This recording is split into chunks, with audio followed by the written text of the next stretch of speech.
the frick's up, Denny's? If you have a Subaru Outback and you've been wanting to lift it and take it off-road, this is the episode for you. I think you're going to really enjoy this one and probably learn a thing or two about how to go about the process of outfitting your car for off-road use. Got a quick note that you're going to want to hear. You guys know that ADF sponsors the podcast. For a limited time, they are actually bumping up the DIRTSUBIES discount to 10%, so that's just a limited time thing. If you watch this further in the future, it is always good for 5% off. So if you need lift kits, skid plates, all that type of stuff, you can head over to the Anderson Design and Fabrication website, use code DIRTSUBIES at checkout to get 5% off, or right now it is for a limited time 10% off. And then you definitely need to be checking out the Subi and You podcast if you want more Subaru themed podcast content. But this week we're interviewing my buddy Ryan. I absolutely love this guy. I would definitely go to war for this dude. Easily one of my favorite people to hang out with and talk to. Actually, we met via Facebook. Some people were making fun of him for kind of no reason, so I jumped in and started cyberbullying the cyberbullies.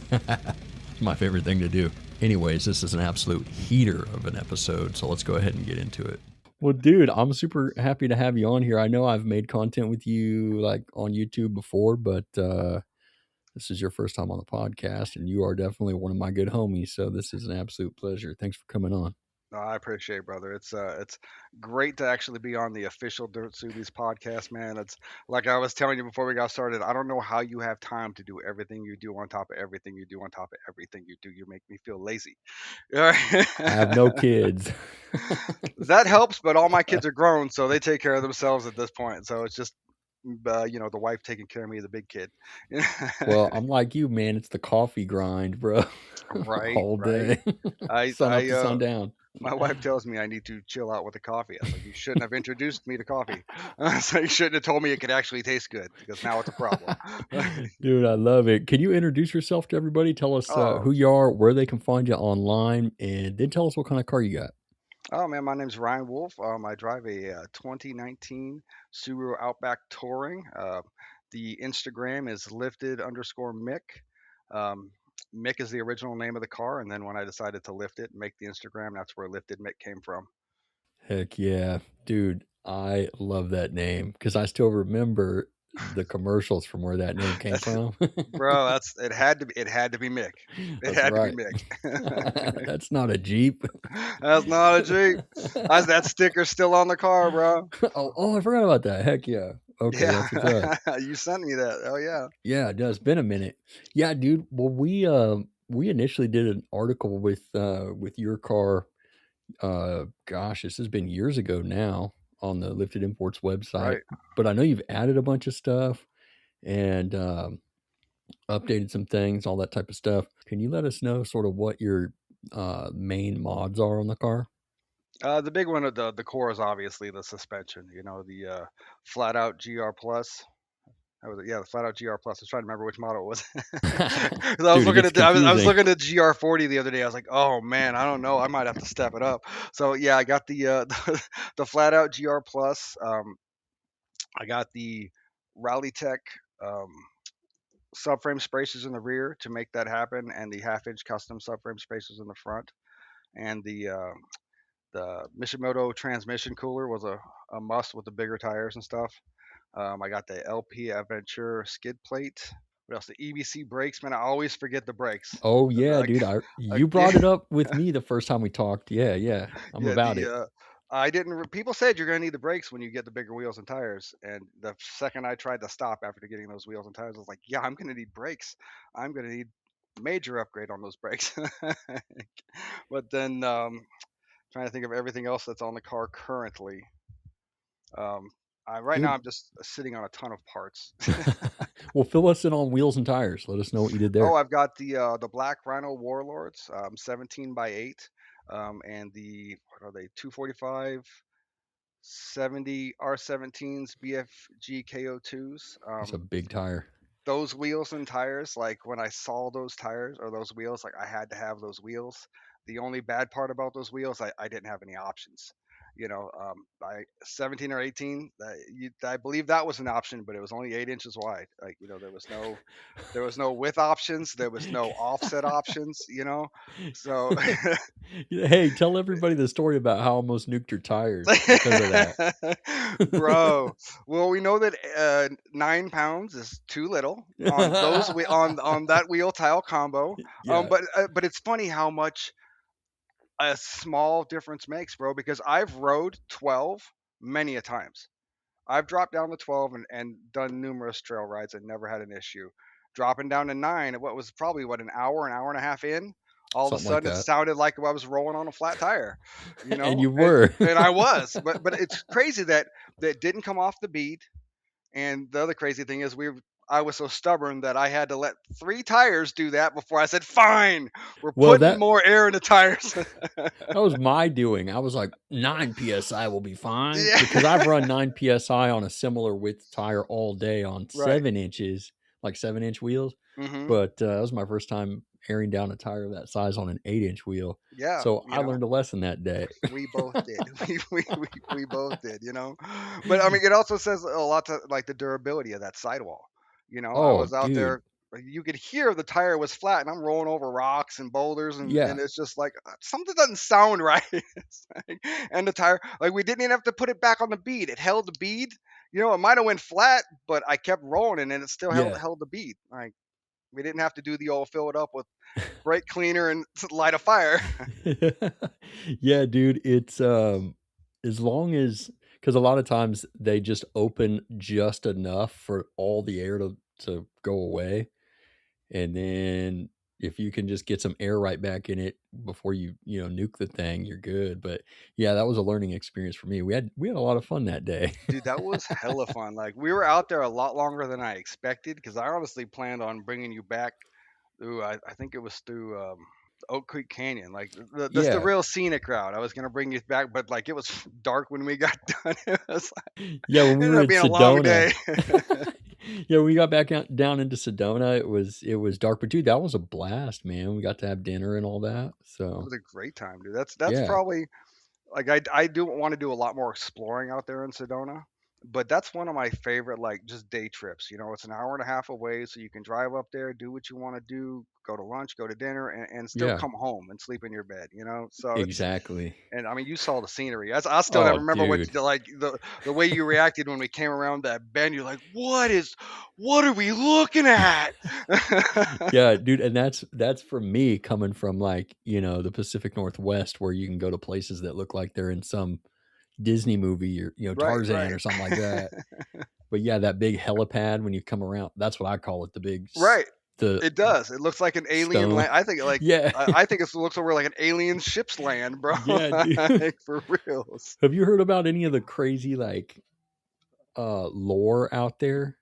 Oh, dude, there's tons of it, bro. That's what a lot of hippies go out there. They've got all their little vortexes. And Yeah, I mean, if you yeah, go up there, you go to little, the tourist shops. They'll have the little maps that show you where the vortexes are out on the hiking trails and the yeah, off-roading trails. And I mean, it's nothing but crystal stores and hippie shops yeah, and bro. psychic readings. Like it's a whole vibe in Sedona.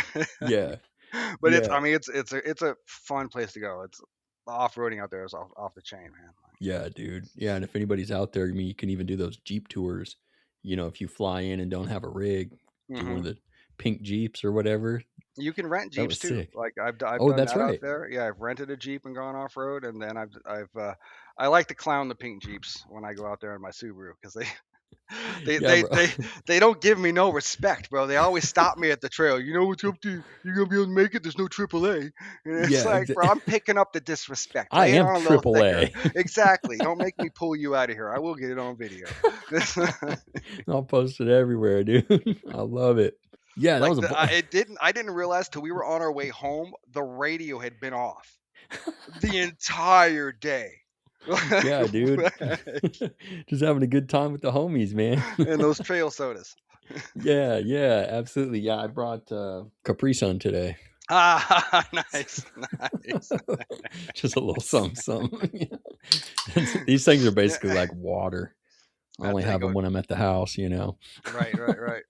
If you're in the market for a lift kit or skid plates, ditch light brackets, or any other off-road Subaru parts, ADF is a company that I've been buying parts from long before I ever started the podcast, and they are a sponsor of the Dirt Subies podcast, which I could not be more proud of. I'm running their lift kit, skid plates, and a bunch of other parts on both my Subarus. And if you'd like to get a discount on ADF parts right now, they have actually bumped up the Dirt Subies discount code percentage to 10%. That's a limited time thing. Most of the time, the rest of the year, it's going to be 5%. But if you're listening to this right now on the day that it comes out or during this month, head over there, use it to get a little bit of extra discount on whatever parts you need. They know these cars and they know how to make parts for them correctly. So if you want to get the right stuff for your car that's made well right here in the USA, specifically in the Pacific Northwest, ADF is definitely where I would go.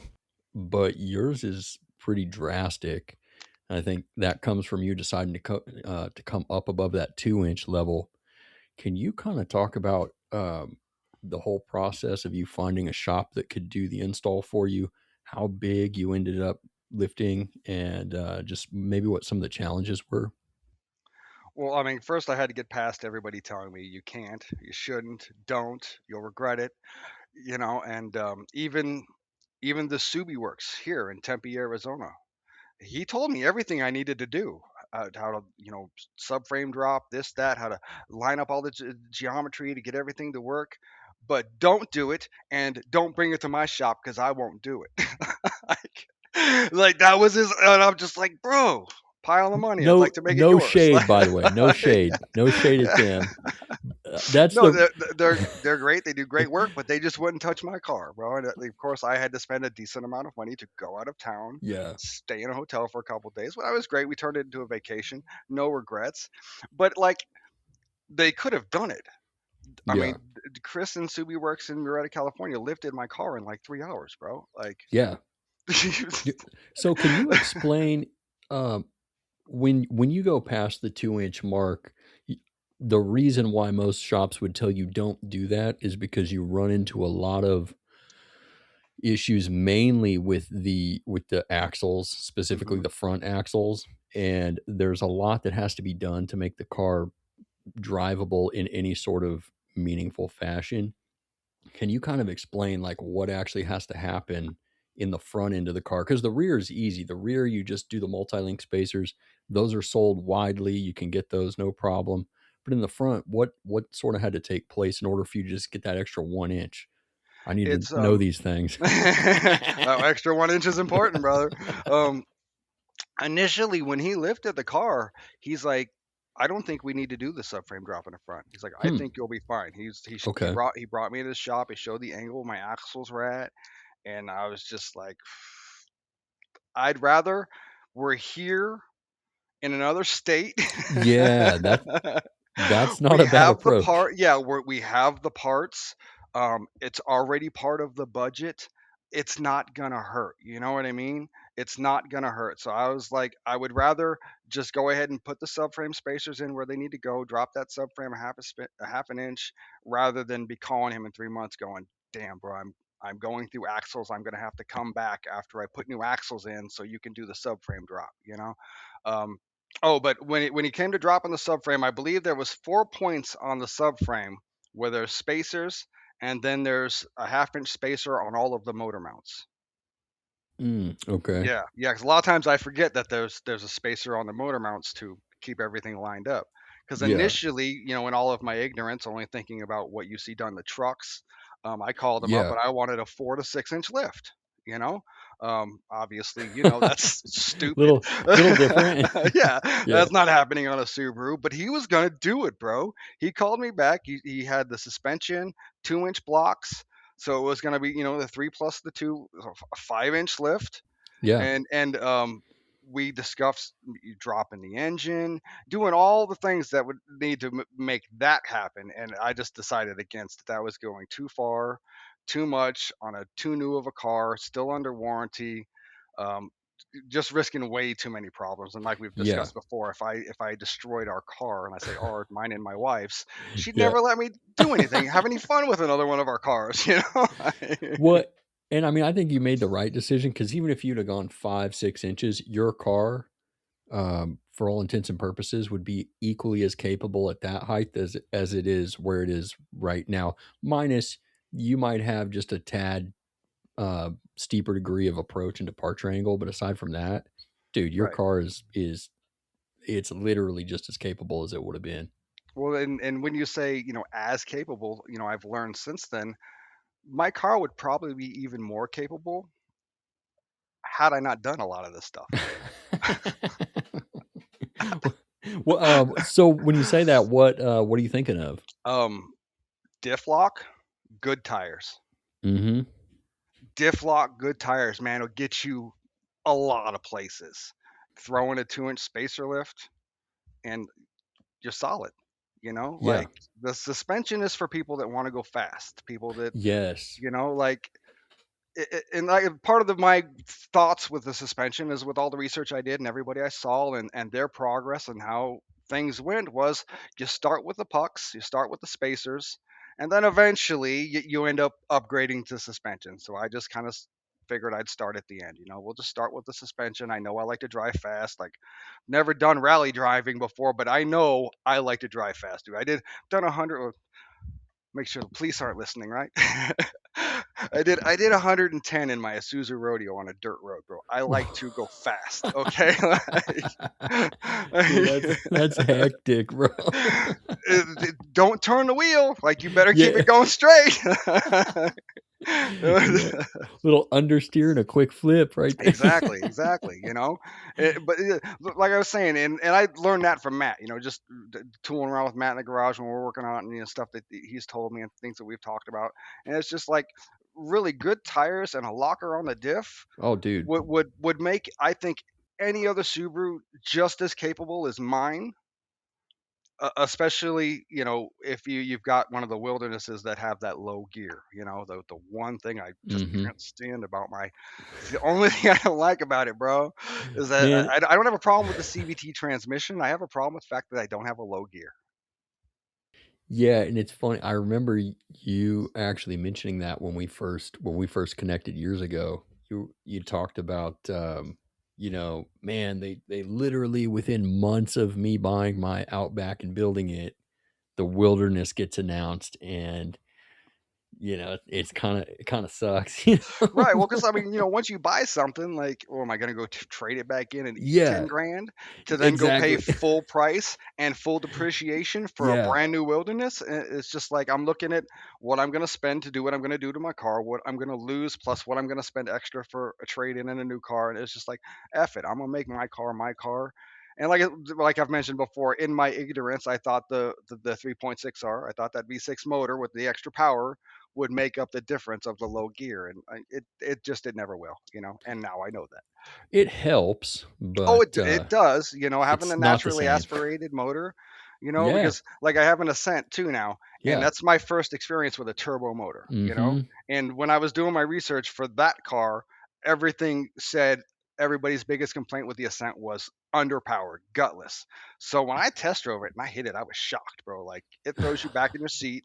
It's Yeah. it's it picks up, bro. I think it's got the same horsepower as the Wilderness because it's got that 2.4 turbo, and Mhm. I think it's putting out like 260 horsepower, so it Yeah. gets up and moves, bro. Now keep in mind, with the Ascent, if you throw 6 passengers in it, That's a different story.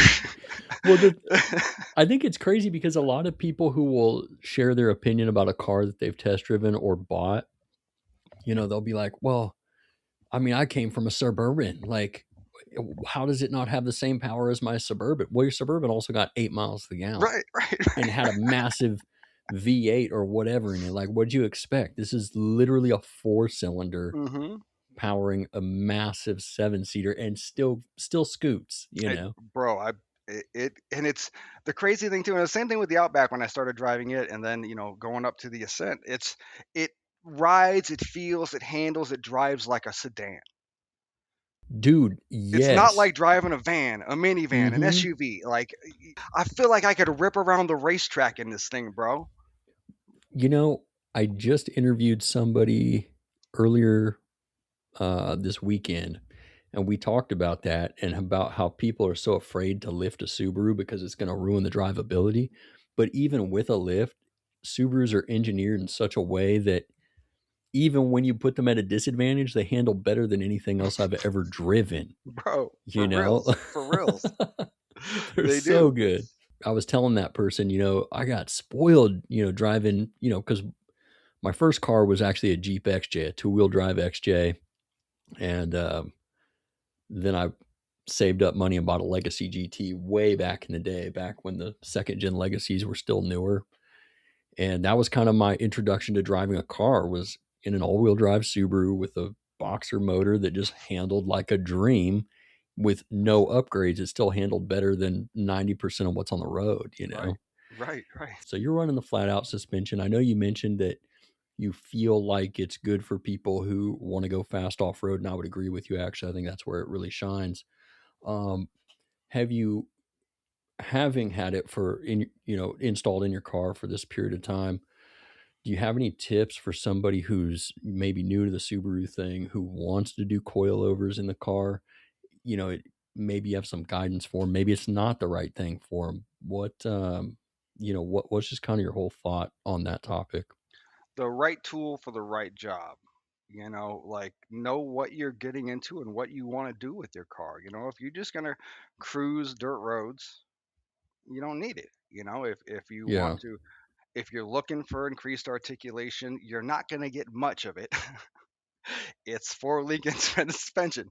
If that's what you're looking for, then you want to look for specifically long travel suspension and everything that's going to happen to actually make it travel long. Yes. Because you're Let's go. because you're not just going to put Yes. long travel suspension and all of a sudden longer travel suspension. Yeah. Every time my car's in the air over in Matt's house, I ask him, bro, what do we got to do to get that to drop a little more?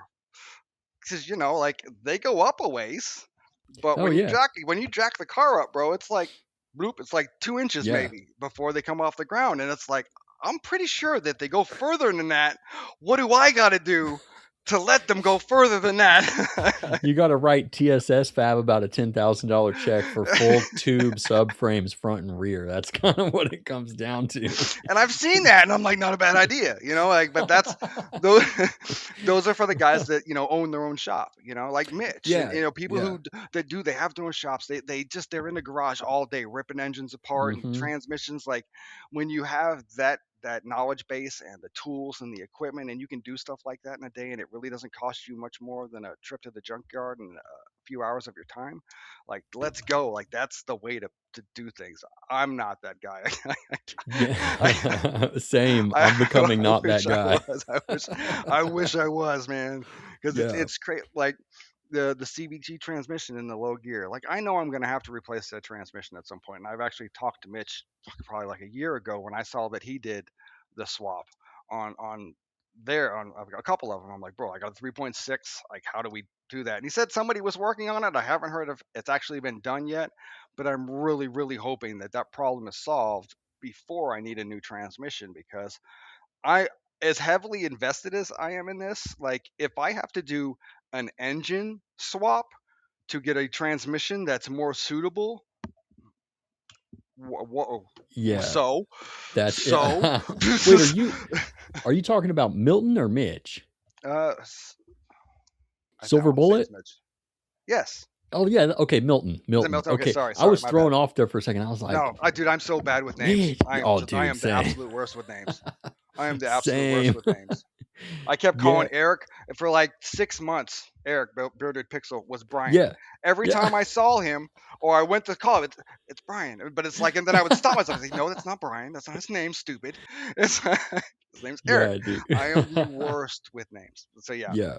Hey, let me ask about the coilovers. There is a lot more that goes into coilovers than just getting them in the mail and putting them on the car. There's a lot of setup, there's a lot of maintenance. You may run into weird noises and things like that down the road. Um, there's different adjustments that can be made on them.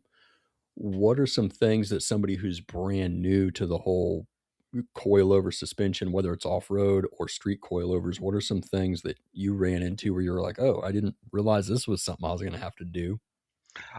Getting an alignment after touching them and making adjustments.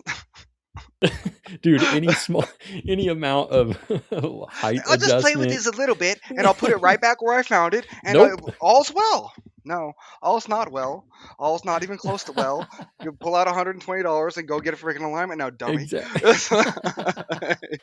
Ask me And how I know this. yeah, yes, and that's why I only try to adjust my suspension one time, and then I took it to Matt, and I'm like, all right, so let's do this.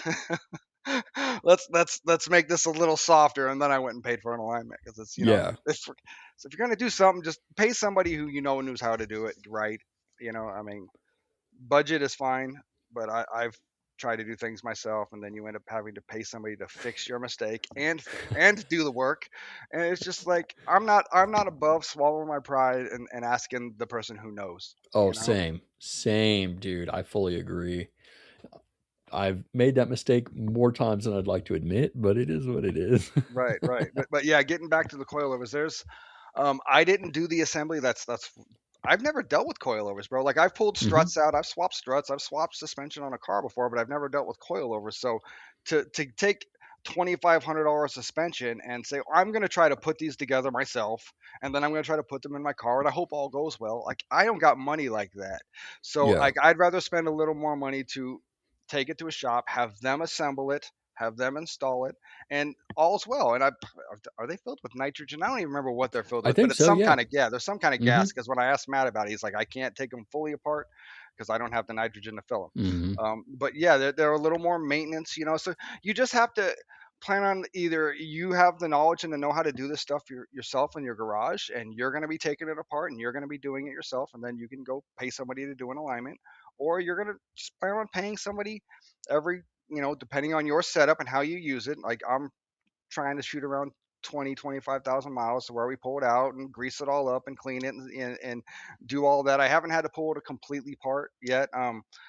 Okay, good. Last time we pulled it out and we cleaned it all up, we noted that there might be one with a leak. Just keep an eye on it. I haven't noticed anything since. So, next time it comes out, we'll see if maybe there is a leak. But nothing, like I don't see any fluid or anything. I don't see any issues. I don't hear anything outside of when it gets dirty. So you heard that. So mentioning Oh, noises. that's right. That's right. Yeah, I forgot about Eric that. stopped me. He's like, "Bro, your axle's broken." I was like, "No, no, my suspension just has dried up mud all over it." Well, let us know about that because I don't um, know what that is, but it is when the mud dries. Because like I still have after I went up north in the snow last week, I went and washed my car off because I had to go to the freaking dealership.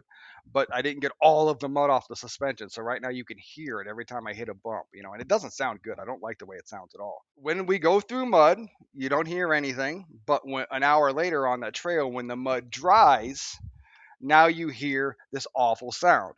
You go through the mud again, and all that mud gets wet. The sound goes away. So it's something to do with the dry mud. I don't know exactly what it is or what the hell makes that sound, but I don't like the sound. is it like a squeaking sound or is it like a what kind of It's sound is it? uh, I want to say metal on metal, but Hmm. it's almost like a creaking sound, Okay. Okay. but it's like metal creaking, but it's Okay. I don't want to make it sound like it's like a bad product at all because it only happens when mud gets on it and the mud dries. Outside of that, there is no sound. Yeah. Yeah. Well, and I think a lot of Subaru owners, I was just talking about this to somebody. I feel like Subaru owners as a whole, they expect that no matter how many modifications they put on the car, that the car is going to sound exactly the same as it did from the factory. Nope. It's going to handle exactly the same, and it's going to perform like a brand new comfortable car. Like, oh, I No. just put 31-inch mud tires on my new Outback Wilderness. Why is the car so loud? Well, because you got 31-inch mud tires, you dork. What Right, did you right, right. Well, because like I these tires noticed suck. a change, right away, of course, when you put the suspension on it, and sound Hmm. and feel, because you could I don't know. It's like I don't even know how to describe it, but you could almost hear, the suspension just flexing a little bit. You could Mm. hear because it's not a stock component, man. You've Yeah. ripped out the suspension and you put Yeah. something that wasn't meant to be there. Yeah. So now your car's making different sounds, and especially when you change the geometry, because this is just me thinking here. I don't know, Oh, but you're good. because you can feel. I could feel a little difference when you stop and you go. You can feel that little bit of give now, and um, because my suspension's 3 inches taller. Yeah. I mean, I don't know. Yeah. Is that it? Like, is that why I feel a little bit more give? Is because now I I have mean, 3 more inches on my suspension? that makes sense to me. I could be totally wrong, but that sounds about right to Right. me. Like, Yeah. so. But I mean, outside that, I have no complaints, man. It's been great to me. The maintenance, it's probably because I just crossed 102. So yeah, probably in the next 5,000 miles, it's due to go back to Matt's house and pull it back out and Okay. grease it back up again. Hey, you got to Um, give Matt a shout out. Matt, Slow Foz Garage, man. You guys need to go see Matt. I drive an hour across town, and I won't let Heck yeah. anybody else touch my car. It's like Yeah, dude. he works on my Ascent, he works on my Subaru, or my Ascent and my Outback, and he's done the 60,000 mile service on the Ascent twice since I got it, bro. Because like here's side mission. I bought the Outback with 35,000 miles in late 2020, early 2021. I bought the Ascent less than a year ago with 49,000 miles. The Outback has 102,000 miles. The Ascent now has 111,000 miles. That's sick. So I've put 60,000 miles on that car in less than a year. Zero problems, bro. The car's been good to Dude, me. I actually wanted to talk about this. So, I don't know if you want to tell people why you bought an additional Subaru or, what that's all about, but I'd love to talk about the Ascent. Yeah, no, absolutely, absolutely. I do Uber full time, so Heck yeah. well, I didn't do it when I bought the Ascent. Things weren't going well, man, and it's like something had to change. So I Yeah. took the Outback out, and I'm like, I'm gonna see what kind of money I can make. I'm gonna see, Surprise. and surprise, bro, surprise, you know, like I should have been doing this years ago. So once it was a feasible business plan to go out and buy a car to make money with, I spent 5 weeks shopping. I spent the first three just basic research and getting in and out of the back. And what I would basically do is I would sit in the driver's seat, then I would sit behind myself, and then I would sit behind myself because I'm 6'1", 200 plus pounds. So I wanted to Yeah. see how dudes sitting behind each other in this thing would fit. And everything's pretty comparable, but the Ascent had its pros, not a whole lot of cons. Um, but ultimately, Subaru is one of the most reliable, safest cars on the road right now. And going back to Matt, when you have a reliable Subaru mechanic that you trust, invaluable. Oh, dude. Like it's priceless. I can't Mm-hmm. tell you how priceless it is to know that I can take my car to him and he's not going to, he's just there to fix my car. He's not going to And BS me. And Subarus are so much different because, in my opinion, there are some shops out there that have a a good staff of Mhm. multiple techs with decades of experience that really do understand a wide range of, European cars, Japanese cars, American cars, even different niches within those categories. But man, as a whole, I almost would never recommend somebody taking their Subaru to a shop that doesn't specifically work on those. Right, right, and he'll work on anything, but he has like 12 Subarus, and I'm being dramatic for Yeah. comedic effect, of course. But I mean, dude, he's got the Forester with the long travel coilover. He's Yeah, got he's dude. got the That lifted thing's Outback. sick. He's got the like '86 Subaru wagon in his garage. Nice. He's got the little mini truck, the little mini Subaru truck, and he took me Dude, for riding that sandbar, up to the baby. dealership, dude. I was like, this thing is sick. It gets up Sandbars and are moves too, dope. man. Oh, bro, it's dope. Like it's really cool. It's really cool. So yeah, he knows this stuff, So that played in heavily to a Subaru. Like Yeah. I can do a lot of stuff myself, but the as much as I drive this and those 60,000 mile services, like he's doing those. Especially it's still under warranty for another month or two because I put so many miles on it so fast. But until it's out of warranty, like as far as fluid swaps outside of oil change, yeah, transmission diffs like that, a Subaru mechanic has to do that. I keep all the maintenance records because if Hmm. anything happens, they're gonna say, "Well, you didn't let Subaru touch your car." He was like, "You damn right I didn't. I let Matt touch my car, Yeah, and no here's kid. all the records." Yeah, yeah. Yeah, he's probably touched more Subarus than the Subaru dealership. You know Right, what I mean? right. And it's just like I trust him with my kids and my wife, man. Like um there's not a lot of shops that will help you, will teach you, will let you in the garage and work side by side, and it's like he'll show me how to do stuff and be like, "Hey man, if you buy this tool, you don't even have to come pay me."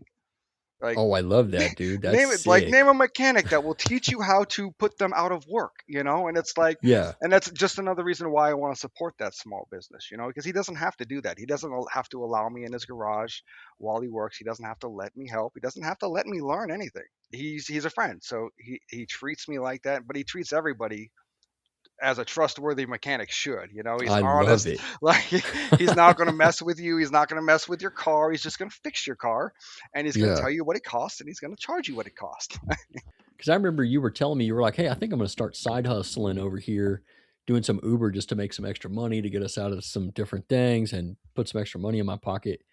After you did it, I was so shocked when you told me like how much money you were making. I was like, dang, if I lived in a big city, that's probably what I would do. Bro, like, I What? mean, a lot of it's too, it's, are you a hustler? Yeah. Because Yeah. there's a lot of people that they're cool with the minimum, and I'm not throwing shade at anybody. Don't, Yeah. okay, but there are certain people like, this is how much I need to get through today. They'll go out, they'll make that, whether it's in 2 hours, 3 hours, 10 hours, and they call it a day. If I Yeah. go out and I make a record amount of money in 3 hours, I'm like, I got 12 more 10 hours more to just hours. Yeah, make bro. money. Like, my wife has to tell me to stop. And she's like, you need to take a day off. I'm just Yeah. like, when you work for yourself, I don't get paid days off. I don't get sick days. I Yeah. don't get vacation time. Not Yeah. working, it cost me money and I can't stand it, bro. Like, I have Yeah. to, like, forbid myself from opening the phone and looking at the app when I have decided to take a day off, because it bothers me. I'll look it up, like, surge pricing. And it's like I know I could go out and make some bank right now, but it's like, no, Yeah. sit down and have a day. Well, dude, when you, so I mean, I think a lot of people like look down on like gig work, but bro, just off the top of my head, when we were initially talking about it, I mean, you make I think the same, if not more than what I make with a college degree in a pretty hard to obtain job. And I was like, bro, that's sick, man. Right, right. Well, Like, I mean, just like any business, because that's the way if you have to look at it like a yeah, business and treat it like yeah. a business, because it has expenses like a business. It has Mm-hmm. expenses. You know what I mean? Got to I fill up my write it car off. every day. It, Yeah. I'm in the LLC process right now. You Yes, know what I mean? sir. I'm starting LLC because things are going to be different. Like, Yeah. things have to be processed different, taxes have to be paid different. Everything has to be different now when you're essentially a business owner and working for yourself. So I actually got to ask you something here in a second, but I wanted to ask you like, how's the Subaru performed like as a car like that? Because I think some people might think, well, it's all wheel drive, it's not going to be that economical, right?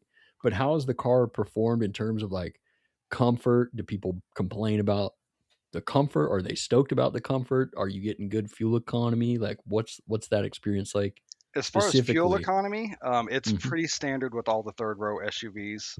They're Hmm. all getting 20 to 26. You That's know, not bad, and dude. and during the winter when I don't have the AC running, I'm running like 23 and a half to 24 and a half. Okay. During the summer when the AC is running, that drops 2 to 3 miles a gallon. Okay. It's just the nature of the beast. As far as people loving it, people love it. People get in it and they're like, "What is this, bro? It's got That's captain's chairs. It's got heated leather in the back. Like, it's got it's got vents in the ceiling all the way to the third row. Like, yeah. they're just like, this is a Subaru?" And I'm like, "Yeah, this is a Subaru Ascent. This is the biggest one that they make, man. It's a nice car. They make nice cars." I said, "It's got a." I swear I've probably sold at least half a dozen Subarus. That's so sick. I said, "Dude, it's got the Harman Kardon stereo in it. It's got the same stereos they put in Mercedes Benz." I was like, Yeah. I said, and everything that goes wrong isn't going to cost you $7,000 like a Mercedes Benz. Well, and the other thing that's cool is what I think is usually an issue is when a company puts out a car that has no crossover with any other platform, it brings a lot of complication into the engineering of the car and into the servicing of the car. But I mean, you share the same engine as the VB chassis WRX. Hmm. So, I mean, there's tons of people modifying those engines, building those engines, working on them all the techs, I mean, when you have an engine that's across that many units per year being sold, all the techs are seeing tons of FA24 DITs, bro. Hmm. Like, it's not like you got to take it to this very specific Subaru Right, guru. right, You know, right, like right. if you got a Ferrari, it's like, okay, there's two guys in the country, one of them's dead. There's only one guy I can take this Ferrari engine to. But with this, man, you're right. You take it to any Japanese garage, they're gonna know what time it is, bro. Hmm. Hmm. That's what's Hmm. up. And yeah, with the comfort, man, people love it. I love it. It's super comfortable. Um, I looked at the Ascent when I bought the Outback. I looked at the Crosstrack, the Outback, the Ascent had just Hmm. come out because I was late 2020, 21. Yeah. I didn't go for the Ascent when I bought the Outback because of the dogs. Like it just wasn't conducive to Hmm. what I was buying it for because the lift and all that stuff wasn't even in my imagination yet, Yeah. you know. Um, and then of course the first couple years of the Ascent they had major transmission problems.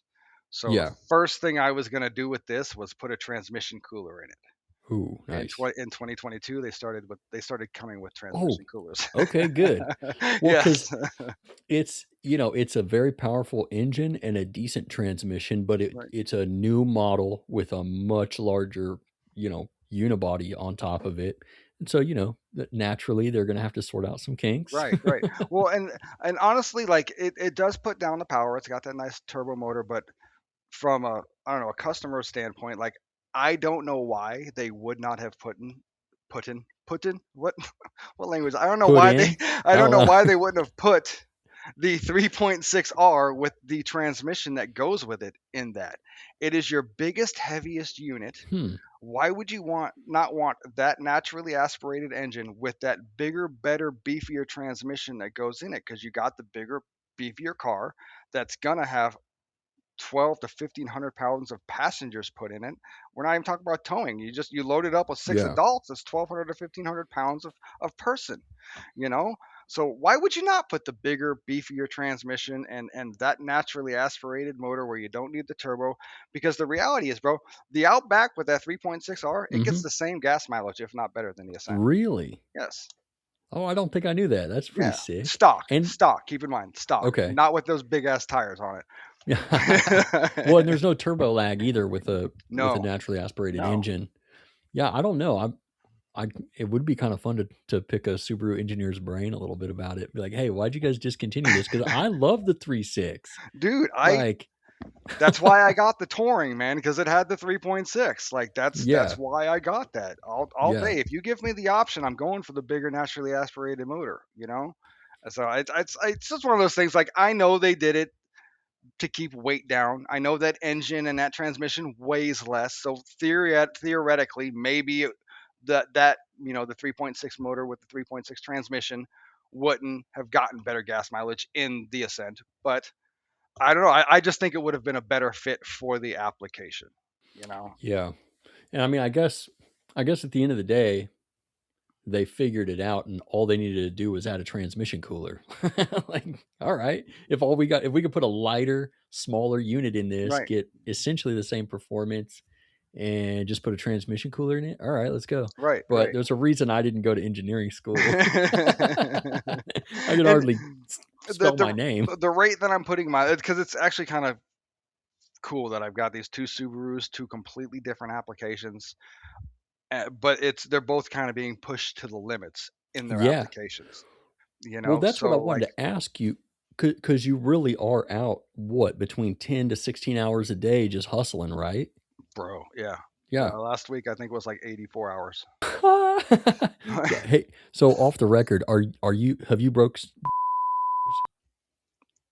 This is off the record, right? Yeah, Yeah. yeah. I'll cut this out. Yes. I set a goal before the year started. Okay, I want to have a week where I make. bro, let's go. I did it twice. Let's go. Okay. Well, dude, congrats, man. I know a bunch of people are haters. Like, most of the time I won't tell people about money that I make because a lot of people, it's like, he's making more money than fuck that guy. You know Right. what I Right. mean? Right. But when I hear that, I'm like, dude, if everybody was more successful and making more money Yeah. and hustling and actually getting fulfillment, because there's something about finishing a day's work and being like, I made that money. I was productive. I put money in the motherfucking bank. I'm Right. a G. There's fulfillment that comes with that Well, that and I think a lot of people never felt. there's the opposite end of that spectrum. And like that's where I was a few years ago, man. Like after this Yeah. car accident put me out of work, and like being somebody who had never had a hard time making money, Hmm. who had never had a hard time being a husband and a father and a Yeah. provider, you know, because a Yeah, dude. provider as a man, like that's a big Yeah. thing, being able to provide. uh, from 17, 18 years old, bro. Like I had a kid and a Hmm. girl. She didn't work. Like I paid the bills. I always took care of the family. I always took care of everything. So then all of a sudden to be like 40 years old and to be, I've like my back just trashed and like I can't work. I can't make money. And I'm doing the best I can, but it's still, it's not enough. So it's like, it's super fulfilling when you're doing great, but when life is kicking you while you're down, Bro. it's I Bro. tell you, that was probably the hardest time of my life, when I was struggling to provide as a man and as a father, you know? So Yeah, it's like, dude. I feel the that. there are haters, but they also there's both ends of that spectrum, man. Like it ain't always good. Dude. It ain't Yeah, always for good. real. Like For before good, there's real. a lot of bad. Life is a struggle, and before victory comes lots and lots of defeat, man, and hard Dude, lessons. 100%. I was, I lived in Asia for a little bit, and when I That's was, so crazy. That's so it was crazy. sick. It was so sick. When I was moving over there, I remember somebody saying like, "Oh, you're so lucky," and I was like, "Bitch, what? Lucky?" I was like, I put myself through school, uh, 2 times and worked full time while doing it and applied myself and had like a 3.9 GPA in university. That's I crazy. don't think there's nothing to do about luck, man. Right, Like, right. I don't know what you're talking about. And then I'm the one who did the awkward phone interview with somebody in Asia and went through all the hoops of trying to figure out how to make it work. Dude, yeah, it's all those must be nice people. I'm like, yeah, it was real nice Right. eating top ramen for 3 years while I went to school. Like, kiss my balls, Yep, dude. yep, yep, because that's how it was when my wife and I bought our house, bro. We meal prepped for like 2 years. Yeah, dude. I didn't touch chicken for like a year and a half, because for 2 years, bro, That's we'd all you go. ate? Yeah, because we'd get like 10 pounds of chicken. I'd portion it out. I'd cook it all up on Sundays, and it was also part of my diet, but like that's what it was, bro. Chicken and rice and just healthy stuff, and it was just meal prep and no eating Yeah, out, dude. no good stuff. And it's like, and that's why when people say, eating healthy is expensive, no, it's not. It's a pain in the No, ass. it's way easier and It's less way cheaper. expensive. It's way cheaper. It's just a pain in the ass. Yep, and it You doesn't taste the have way to you meal prep. like. Yeah, exactly, exactly, Yeah. exactly, "Oh, this exactly. doesn't taste like preservatives and McDonald's chemicals. I don't like it. It must It's like, not be food." that's what food tastes like. Yeah, Right? dude.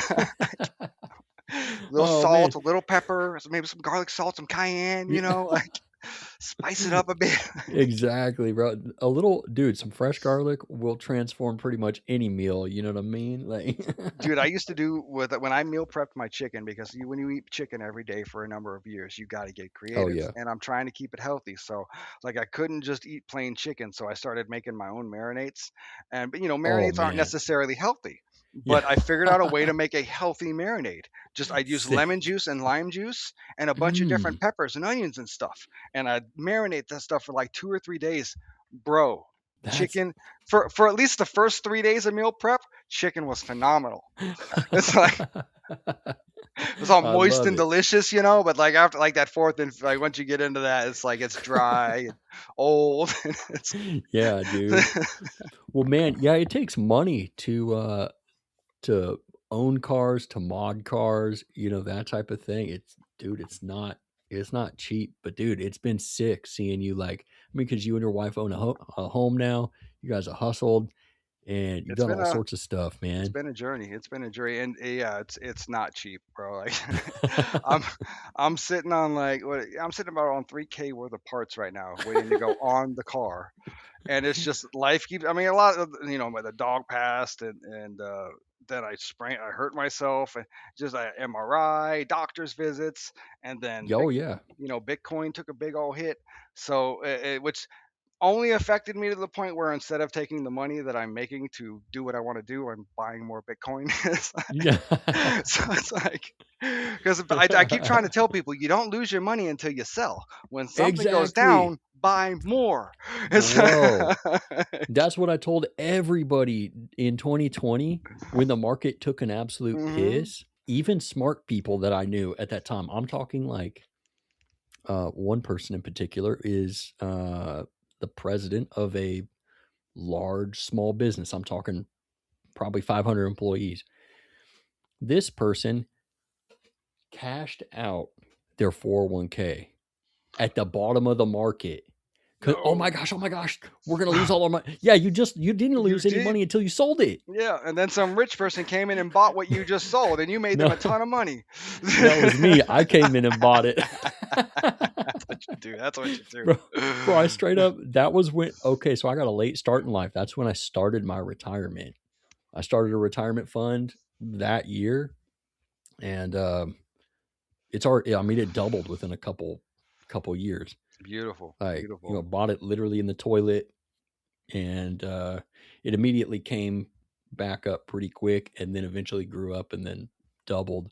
So I know you've got a bunch of stuff on the car. You got the wheels, you got the tires, you got the lift. The lift was a whole thing. I know you went ahead and installed an aftermarket rack on the car, because those don't come with the swing out crossbars, right? On the touring trims.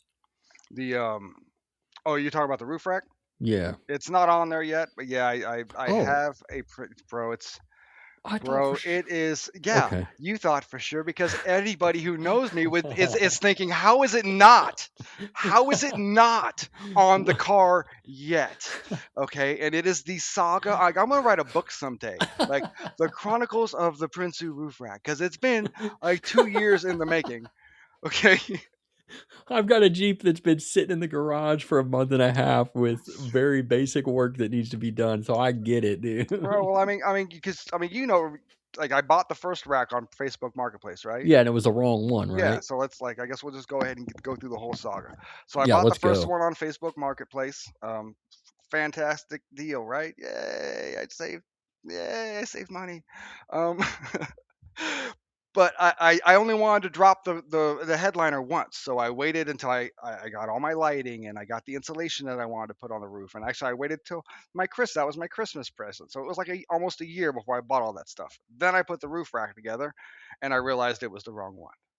Bro. So so it took me about another 6 months to sell that. And in the meantime, as soon as I sold that, I went ahead and ordered the other one. I had the money to order the other one, but in good conscience, I Oh, yeah. couldn't. I just couldn't do it. As soon as I got that sold, I ordered the new one. Um, and in the meantime, I also got the battery. Right, I got the full throttle Oh, battery, yeah. and I got the Tie down. strut down, the strut down. Oh, Yeah, I got strut the tie tower down. I got the brace. strut tower brace, Mm-hmm. and the first battery was the wrong battery. So I needed to order a second battery. So now this is why it's not on yet. Wait, what happened with the battery? I It didn't was know it, it this. was just it was The the polarity was polarity was wrong. backwards. Yeah, the polarity was Okay, wrong. And gotcha. because it's so expensive to ship a battery, I was like, look, I eventually was gonna do this anyways, so I guess it's happening now. Dual it. Yeah, like I said, that was part of the plan. It just wasn't going to happen right now, you know. Yeah, But I was like, well, since I have the battery, let's make it happen. So of yeah. course, Matt had to help me and basically just give me a list of everything I need to make that happen. So I ordered all those parts, and then the week that I was supposed to basically dedicate all my income to making that happen was the week that the dog passed away. So Oh, dude. obviously, yeah, it comes with vet bills and all the other bills and And you missed need some work and time all off, that, bro. yeah. So and then it lost income, whatever. Um, Fast forward now, more time has come. I've got the money to get it done. It's just Bitcoin. Like I'm just putting all my money into Bitcoin right now. It's just Yeah, like, because it's and in the it's everything's it, tanked bro. on the Yeah, digital. Yeah, it went way down. Like it went. yeah. It's lower than it was last time I bought some. It'll happen when it happens. Just be patient and be smart. It's. I have it. Yeah, I have all the parts. I have all the stuff for like a secondary battery. It's just it'll happen. I want to go camping, man. I want And to you put the stuff on there, and I want to go camping. It's like and you are busy hustling right now. You know what I mean? that's it's You're right now is my busy time, and I know. Oh, look out, cat. I know he's about to come say hi. All right, come here, come here. dude. I Um, just got a cat. What kind of cat you this got? is Sandy. She's a Oh, Siamese dude, rescue. She got one eye, but bro. she is super sweet, super cute. My little cat Dino is a what is he? A Lynx Point Oh Siamese wow, those mix. are cool. Those are cool. super blue eyes, looks a lot like your cat, except for Right, the dude right. version and probably a few years younger. That's what's up, Yep, dude. she's a rescue. She's a rescue. Yeah, We mine got too. the one cat and the three dogs now. Because I remember we talked because we were trying to figure out whether or not you could run like a battery tie down in your car, because your car is a little bit of a like an odd case because they made so few of them. It's a little Right. different from the other ones. But what ultimately made you?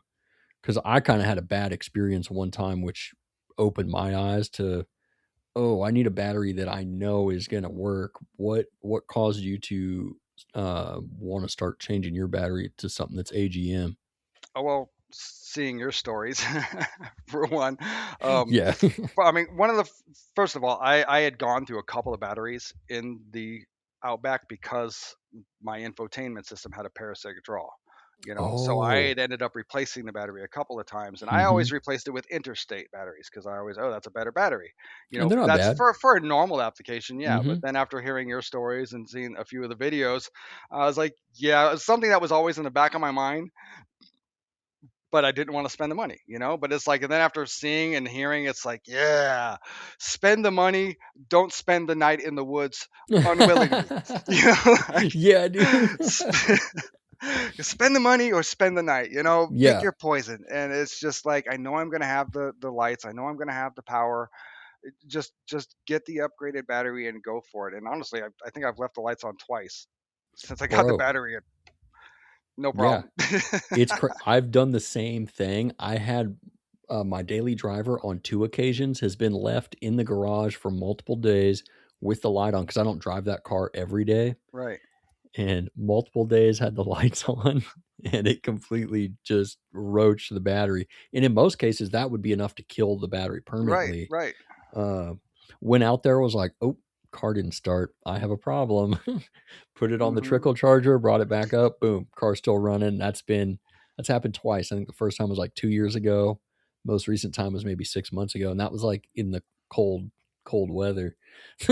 Right, right. Yeah, no, before, because with the problems with the infotainment system and the parasitic draw, like the battery would go dead while I was washing the car. Okay, mother heckers, it's getting to be that time of year where I know a bunch of you guys are like, oh, I got to get out and use my freaking rooftop tent for the one and only time I'm going to use it this year. And when you're headed out into the forest, it's a good idea to make sure that your battery is on point. And today's sponsor, MeLe Design Firm, has a wide selection of literally the best motorsports batteries that you can get today. All three of my cars have full throttle batteries that I purchased through MeLe Design Firm. I absolutely love each and every one of them. And these batteries are about as bulletproof as it gets. I've discharged 2 of them all the way down to 0 on multiple occasions, and they still work great. MeLe doesn't just sell batteries, they also sell battery mounts, battery tie downs, strut tower braces, engine bay caps, all types of stuff. So if you want to dress up your Subaru and make sure that it's powered up correctly and ready for the spring and summer camping, head over to MeLe Design Firm, use code DIRTSUBIES at checkout. That'll get you 10% off pretty much anything in the site. They're a small business and I'm super happy to support them, and I cannot thank them enough for supporting what we're doing over here. Let's get back into the episode. Because the doors would be open and the tail lights would be on, dude. Like, I'm not Okay. even kidding. Like, in the time of me to wipe down the interior, because I go to town when I'm washing my car. I'll be in there for an Mm-hmm. hour, wiping Yeah. down the interior, doing all that. I go to start the car, battery's dead. Dude, And it's that's it's so like frustrating. it's and I replaced a couple of batteries, and then of course after finding out what the issue was, I was hoping Subaru would reimburse me for the batteries, but because I didn't replace them with Subaru batteries, Of course. sorry about your luck. And it's like, yeah, This reminds me. So you've done a lot of stuff in terms of we've talked about this before, you and I, and then we talked a little bit before we started recording. But you used to weigh a lot more I did. than what you weigh currently. You dropped a ton of weight and you're very active, and you also have back injuries, correct? Yes, yes, yes. Yeah. So I wanted to ask you, in because same boat, but is there anything specific about kind of your just like Subarus? How do they feel in that regard? Because a lot of the new Subaru stuff, when I had an 18 WRX, that's like the most comfortable ride I've ever had. My back felt great in that car. Entry and exit in and out of the vehicle was fine, even though it was a low car. What does that feel like for you, especially when you're off-roading? I think they're one of the most comfortable cars I've sat in. I've seen the YouTube videos where some people pull out that lumbar support in the seat. Like, I wish there was more of that. Like, I love that pressure on my leg. Yeah, It feels dude. so good. I use my heated seats all the time, even during summer when it's 110 outside and I got the Yeah. AC on, just because my back hurts, you know. But they're just super comfortable. Off road, they're comfortable. They handle very well as far as absorbing, impacts, and just it's a comfortable ride. Like, Mhm. what was it? The last rental I had, it was a brand new Nissan. So Sentra or an Altima. Okay. Anyways, it was so uncomfortable, dude.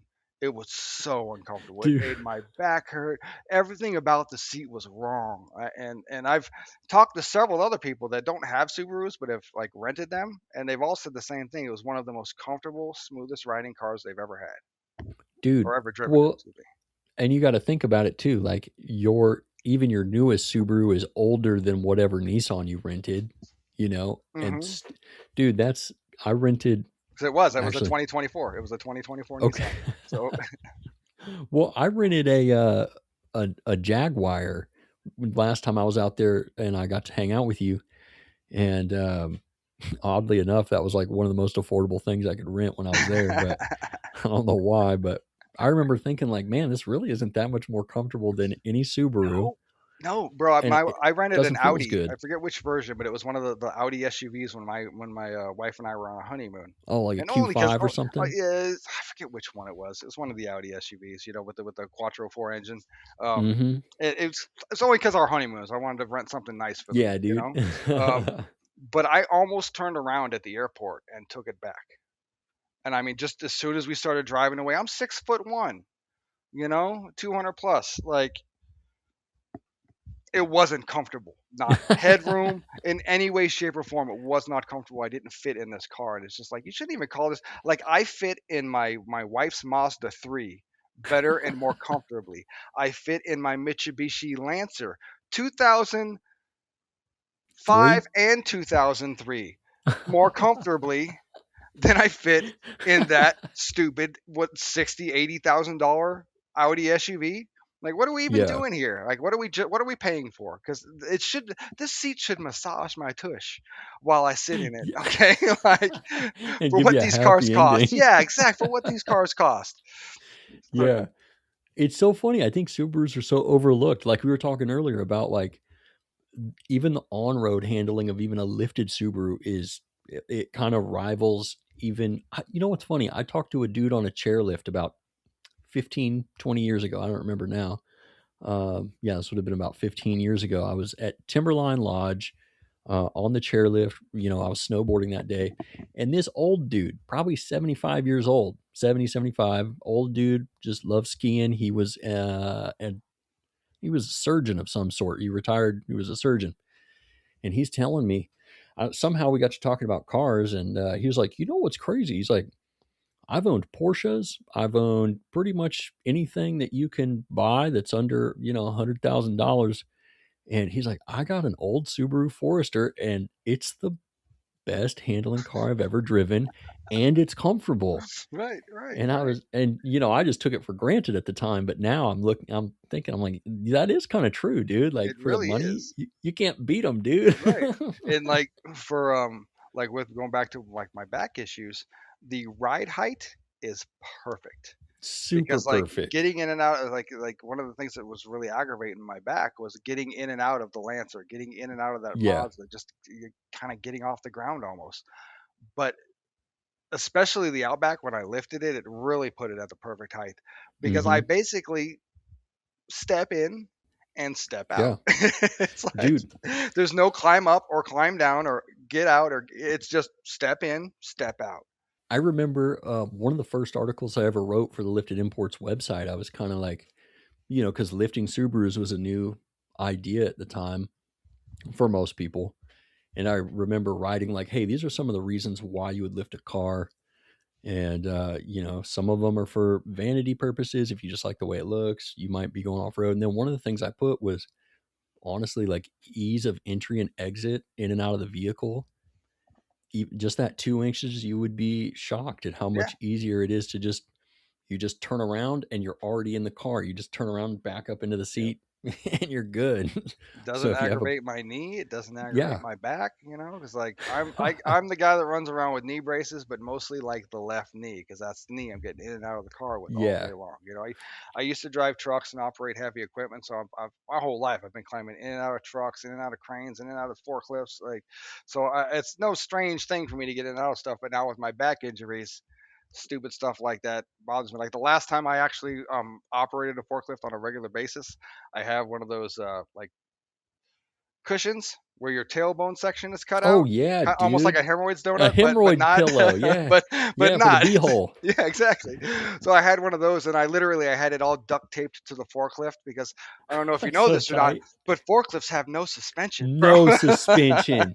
Nothing. It's like riding So on a yeah, steamroller, so you homie. can imagine hitting a bump on a forklift with blown out discs in your back, bro. So yeah, I had Not to, I happening. had to, I had to rectify that situation. And Yeah. honestly, like I'm sitting on one of those right now, because I'm sitting in my kitchen.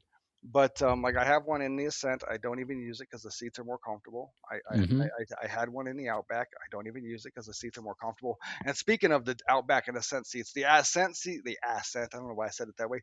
The Ascent seats, the Ascent What's seats that smell have like? this great little pull out on the front. I don't know if Oh it's yeah. just a year thing. I don't know if the newer Outback Okay. has it, but being a taller guy, I got longer legs, and the Ascent helps with my back pain, because there's a little pull out that pulls out a little farther, and it supports almost up to the back of my knees. No way. Whereas the Outback, like a much more of my legs are hanging off the seat, which puts more Yeah. pressure on my back. So Yeah. yeah, It's the little it things. really is. Like the engineers, the way they've done things. I mean, from the positioning of the cup holders, I mean, everything about it. I can't tell you how many people get in the car and they're just like, dude, this is awesome. Look at this cup holder. Look at this. They really did. It's like, yeah, yeah, they did. They make a good car. You should buy one. You know, when I was working for Subaru, I was a salesperson for Subaru for a short period when I moved back to the States. And during the portion of time when I worked there, uh, the Ascent had just been announced. And we were fielding phone calls all day. When's the Ascent coming? Dude, like 2 years from now. Like it's just been announced. Relax. It's not here yet. Yeah, don't worry about it. We Don't have a I don't you know concept of a more than I plan. do. Exactly. But I do remember one of the biggest one of the big marketing things that they put out there was the number of cup holders. It's like 20 something cup holders in that car, Bro. which is so funny because 25 years ago, back in the day when cars that I was buying from Subaru when I first got into them, they had two cup holders in them. That was it. Right. There was, and it was right above the stereo. You Yeah. pushed a button and it was that And it spring popped out, loaded thing. and Yeah, bro. the bottom dropped out. It was like the most unsecure, definitely gonna get shit all over your radio if you hit a Yeah. bump design I've ever seen in my life. Yes, yes. Bro, you have no idea how many like Starbucks Americanos were soaked into the interior of my 98 Legacy GT, bro. So it's so funny though. And I have to give Subaru props for this because they Japanese engineering is all about that. Like how do we fit the most stuff into the smallest space? And it's the opposite of American mindset and engineering of like, let's have a 5,000 square foot house and put a bunch of shit in it, like Right, they're right, like, oh, we have a 400 square foot apartment, but we have a tennis like a table right, tennis right, that right. folds up into the wall. Our stove slides out from under the coat closet, like Yep, all yep. this weird engineering. But I have to give it to them, man. They've really done a good job of creating something that's appealing to like just our crazy consumerism. And I And actually like, went and test drove a 2025 Ascent a few weeks ago. nice. Um, bro. Bro, like I wasn't in the market for a new car because I have a new car. But Subaru sent me a letter saying, "Hey, you can trade in your Ascent that you Hmm. paid this much for a brand new Ascent for this much." It was $70 Yeah. more a month, bro. And I'm like, the interest rate alone would pay like. So I started doing the Yeah. girl math in my head. I'm like, okay, like this might make sense. So that's the only reason I even considered it. Of course, that wasn't Yeah. even close to what the reality of that situation ended up being. But dude, that it was the Onyx, but to my Oh, okay. understanding, the Onyx they've gotten way nicer because the Onyx was a few steps down. Like it was the limited and then the Okay. touring. Okay, um, Okay. before, to my understanding, the Onyx was just black trim. Like Yeah. there wasn't really any features. It was just a black trim. That's what I remember All too. your emblems were blacked out. Your grill was blacked out. Mm-hmm. That was basically all it was. This Onyx was like an Onyx limited touring, bro. It Hmm. had all the features. It had the heated leather. It had all the plugins for the Type C's, all the things in the back. It had the panoramic moonroof. It had 360 cameras, which mine does not have. So it Dude, had I'm the looking at it. above cameras, the cameras in the back, cameras on the side, camera in front of the bumper. Like I can't even remember all the features that it had, but I'm looking nice, at it right now, dude. dude. And That's a it was sick looking forest car. green. It was forest green, dude. It was like shit. Oh, bro, it was nasty. I wanted so bad. I wanted so bad. I love it, man. But it Well, was one of do those things where it doesn't make sense because of the way the route the the rate that I put mileage on it. Like mm-hmm. that brand new Ascent would have the same mileage in a year and a half Oof. that my Yeah. 2022 has. So it's like Just appreciating the piss out of yeah, it. and so I already like that's why one of the reasons why I picked a Subaru is because I expect to get 300,000 or 400,000 miles out of the car. Mm-hmm. I have to get 300,000 or 400,000 miles out of this car. Yeah, in order for it to make sense. In order for it to I mean it's already paid for itself, but there's still several years of payments. So the car, for example, I think I stretched the loan for 5.5 years so I could get the payment where I wanted it, Okay. but I'm pacing it to pay it off in 3 years. Oh, nice. Max. That's the way to do it, man. So because in my math, the car might be done in 3 years. At the rate I'm putting At this, mileage on it, yeah, it might be done in 3 years. So it's like the car has to be paid off in 3 years because I might need a new one. And yeah, and I don't even know if I'll be doing this in 3 years. Like yeah, the way I meet people and talk about different businesses, and who knows what I'll be doing in 3 years. But for right now, this is the plan. This is what I'm doing. This is the yeah, business, the money maker dude. and the money taker. I love it. Well, dude, let me ask you about I there's something specific that I meant to ask Eric and dig into a little bit deeper, but for whatever reason it escaped my mind at the time.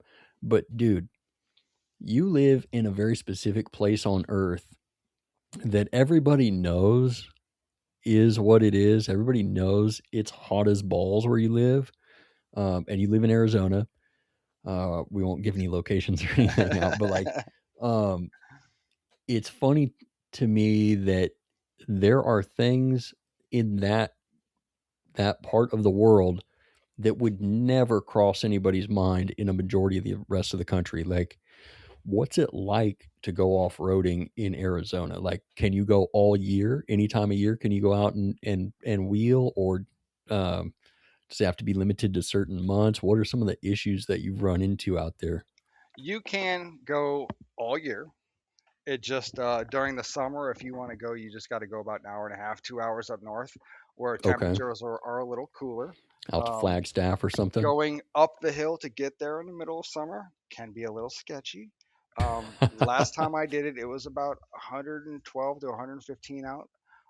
Going up the hill to get out of Phoenix, I started watching my water temperature because I got a scan gauge hmm now, thanks to Eric. Nice, Um, nice. so I was watching my water temperature climb, and I was watching my transmission temperature climb right behind it, and I'm just like, I'm sketching out. AC's going off. Wife keeps asking me, why are you turning the AC off? It's just like, I had to explain it to her like 3 times. Like, stop asking me why. The car's going to blow up. It's Yeah, yeah. so anyways, I made it to the top and I immediately pulled over because I think the water temperature was getting around 240, and Holy and fudge. the transmission temperature was getting into the 230s. Dude, that's crazy. So it was, and that's with the Mishimoto transmission cooler, bro. Yeah. So it's called Sunset Point. Those locally will know what I'm talking about. But yeah, as soon as I got there, I pulled over, just parked for like 20 minutes and let things cool down and continued on my way. But that's just when you combine those temperatures Mhm.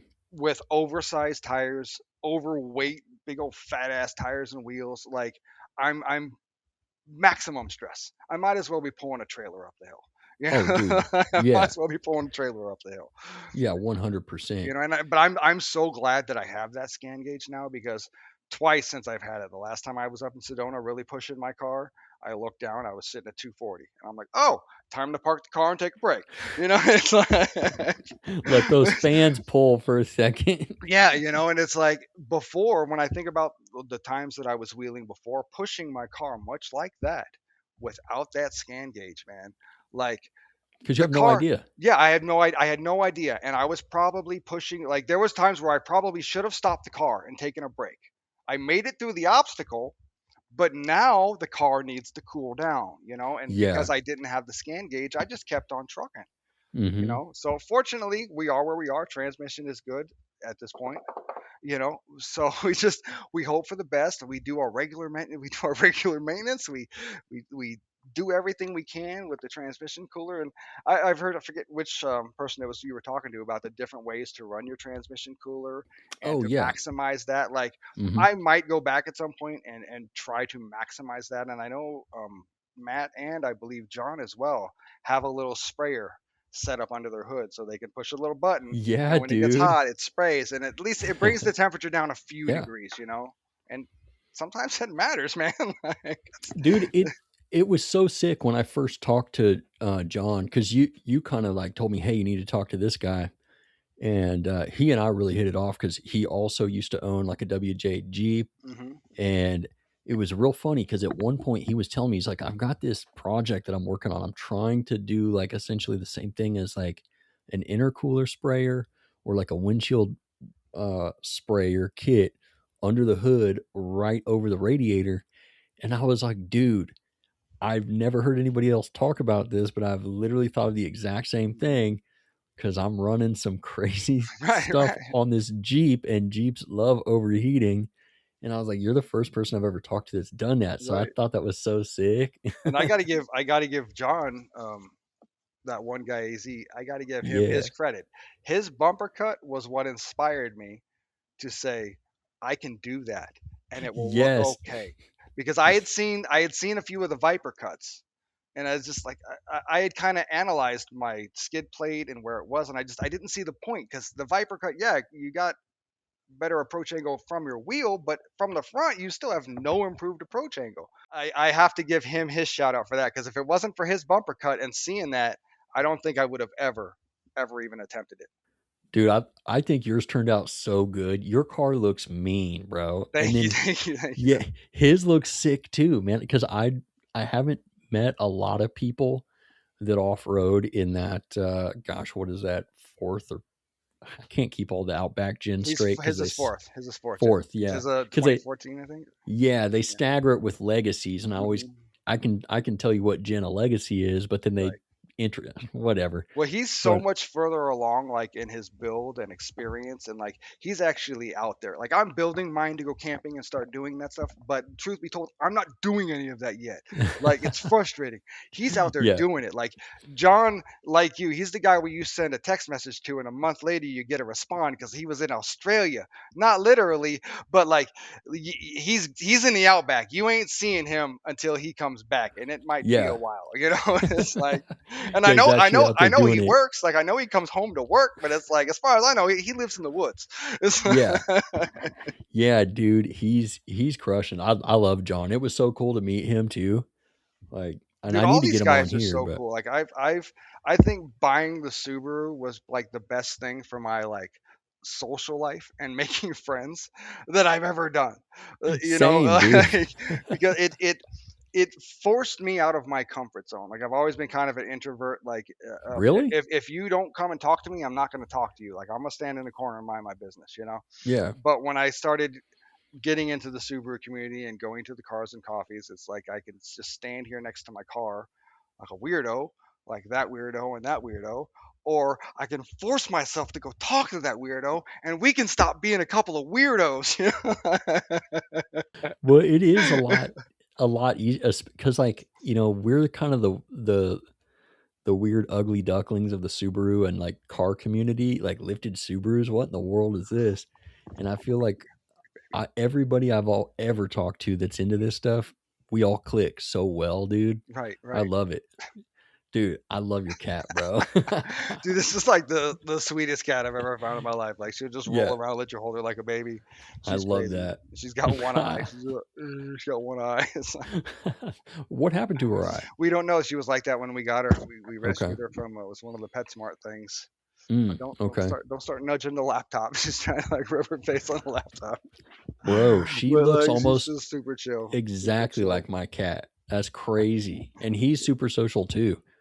Like he'll let me pick him up and treat him like a kid. Right, I right. usually I'll hold him like a football, like in my arm. He's like, "All right, this is pretty cool." Yeah, she comes when you call her. Like most cats don't even they could care less, Oh, what? Like That's pretty sick. she's a really cool cat, man. We've been blessed with our animals, man. We've been exceedingly blessed. Heck yeah, I We love got it. a French bulldog a few weeks ago we rescued. Oh, So what? it's she's been absolutely amazing. So she's my new best That's friend. dude, they're so cool. I know they're kind of a handful because they're They're like high maintenance. genetically, Yeah, they have yeah, skin yeah. issues, and so like we Hmm. special foods like creams we got to put on our ear. Like we're kind of experimenting with foods right now and trying to figure out what works best, what doesn't. But like she's a crazy. It's like we feel very blessed just to have gotten her, especially under the circumstances we got her. Hmm. But from what we're seeing of how much of a pain and behaviorally they can be, like she's an angel, bro. Yeah, yeah. She's just a little angel. I can take her outside. She just follows me around. Like she don't run. She don't do nothing. She just chills. Like I had her under the Heck car yeah. with me. She followed me out the other day. I didn't even realize I got out of the car. She was just standing there looking at me.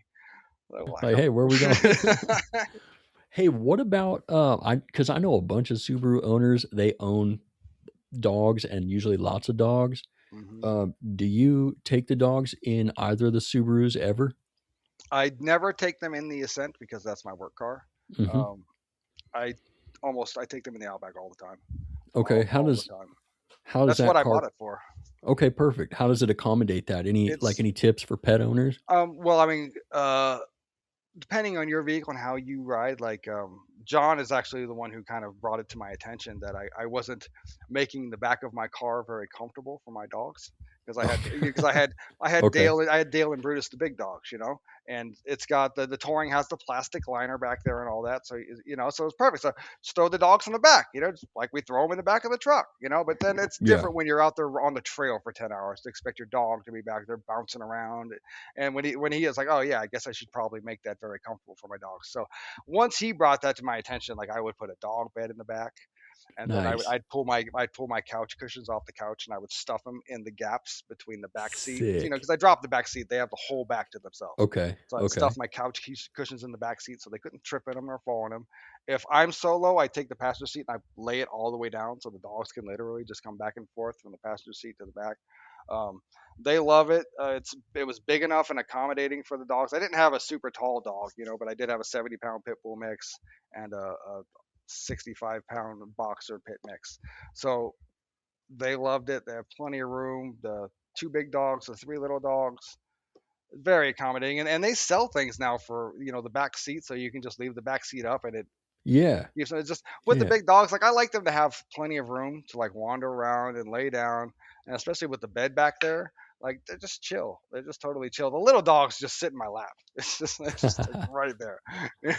What about entry and exit for them out of the back? Is it pretty easy for them to get up in there even with it lifted? Yeah, yeah. The Okay, sick. Dale would jump because he wasn't fat. Brutus was a little Okay. fat. He was He needs a long. boost. Yeah, he was a long and low like a basset hound kind of. Okay. But I think he was pit bull Australian Shepherd. Mm. But he was built like a tank version of a basset hound. Big dog. So like when he could swim, sort of like he didn't sink,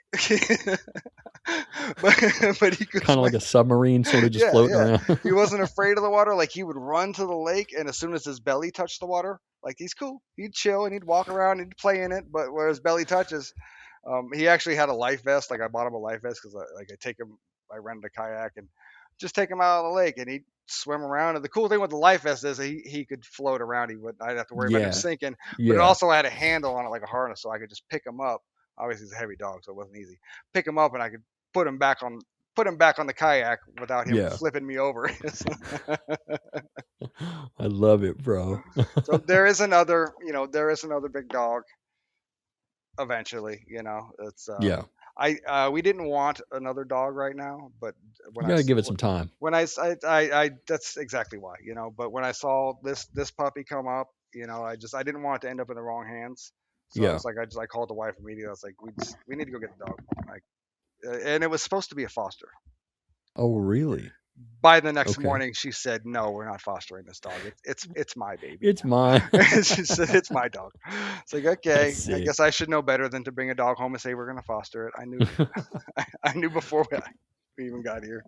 Dude, you guys You are rad, man. You the both of you are some of the more caring people that I've ever met. I appreciate that, bro. I appreciate that. Oh, Thank you. Thank you. absolutely, man. You're a good dude, man. Like I see what I you do and try. everything that you're up to, and you got your hands in so many different things, and but you're always looking out for everybody.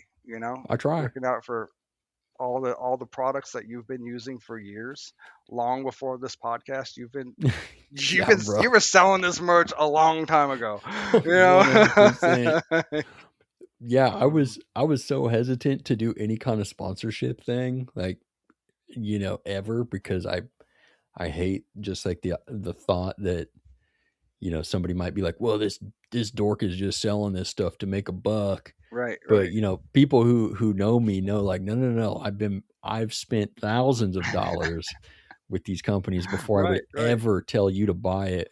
But like, um, the way it works, I mean, I don't give a fudge. I'll be transparent. Like, I hardly make I don't make any money doing this. Like, it doesn't pay for itself. I have to pay for the software we're using right right, now. right, right, right. And like the way I structured it when Mitch was the first person, and dude, shout out to Mitch, man. He just like Absolutely. always, yeah, he wants to support like, anything I'm doing.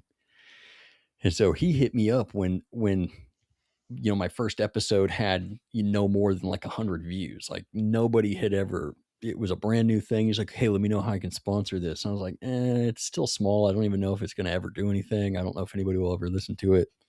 And he kept bugging me about it. And finally, I was like, "You know what? Yeah, let's figure something out." And the way I decided to do it was like, "How about you don't write me a check or anything because I don't want to feel obligated, to hit certain numbers or whatever for you.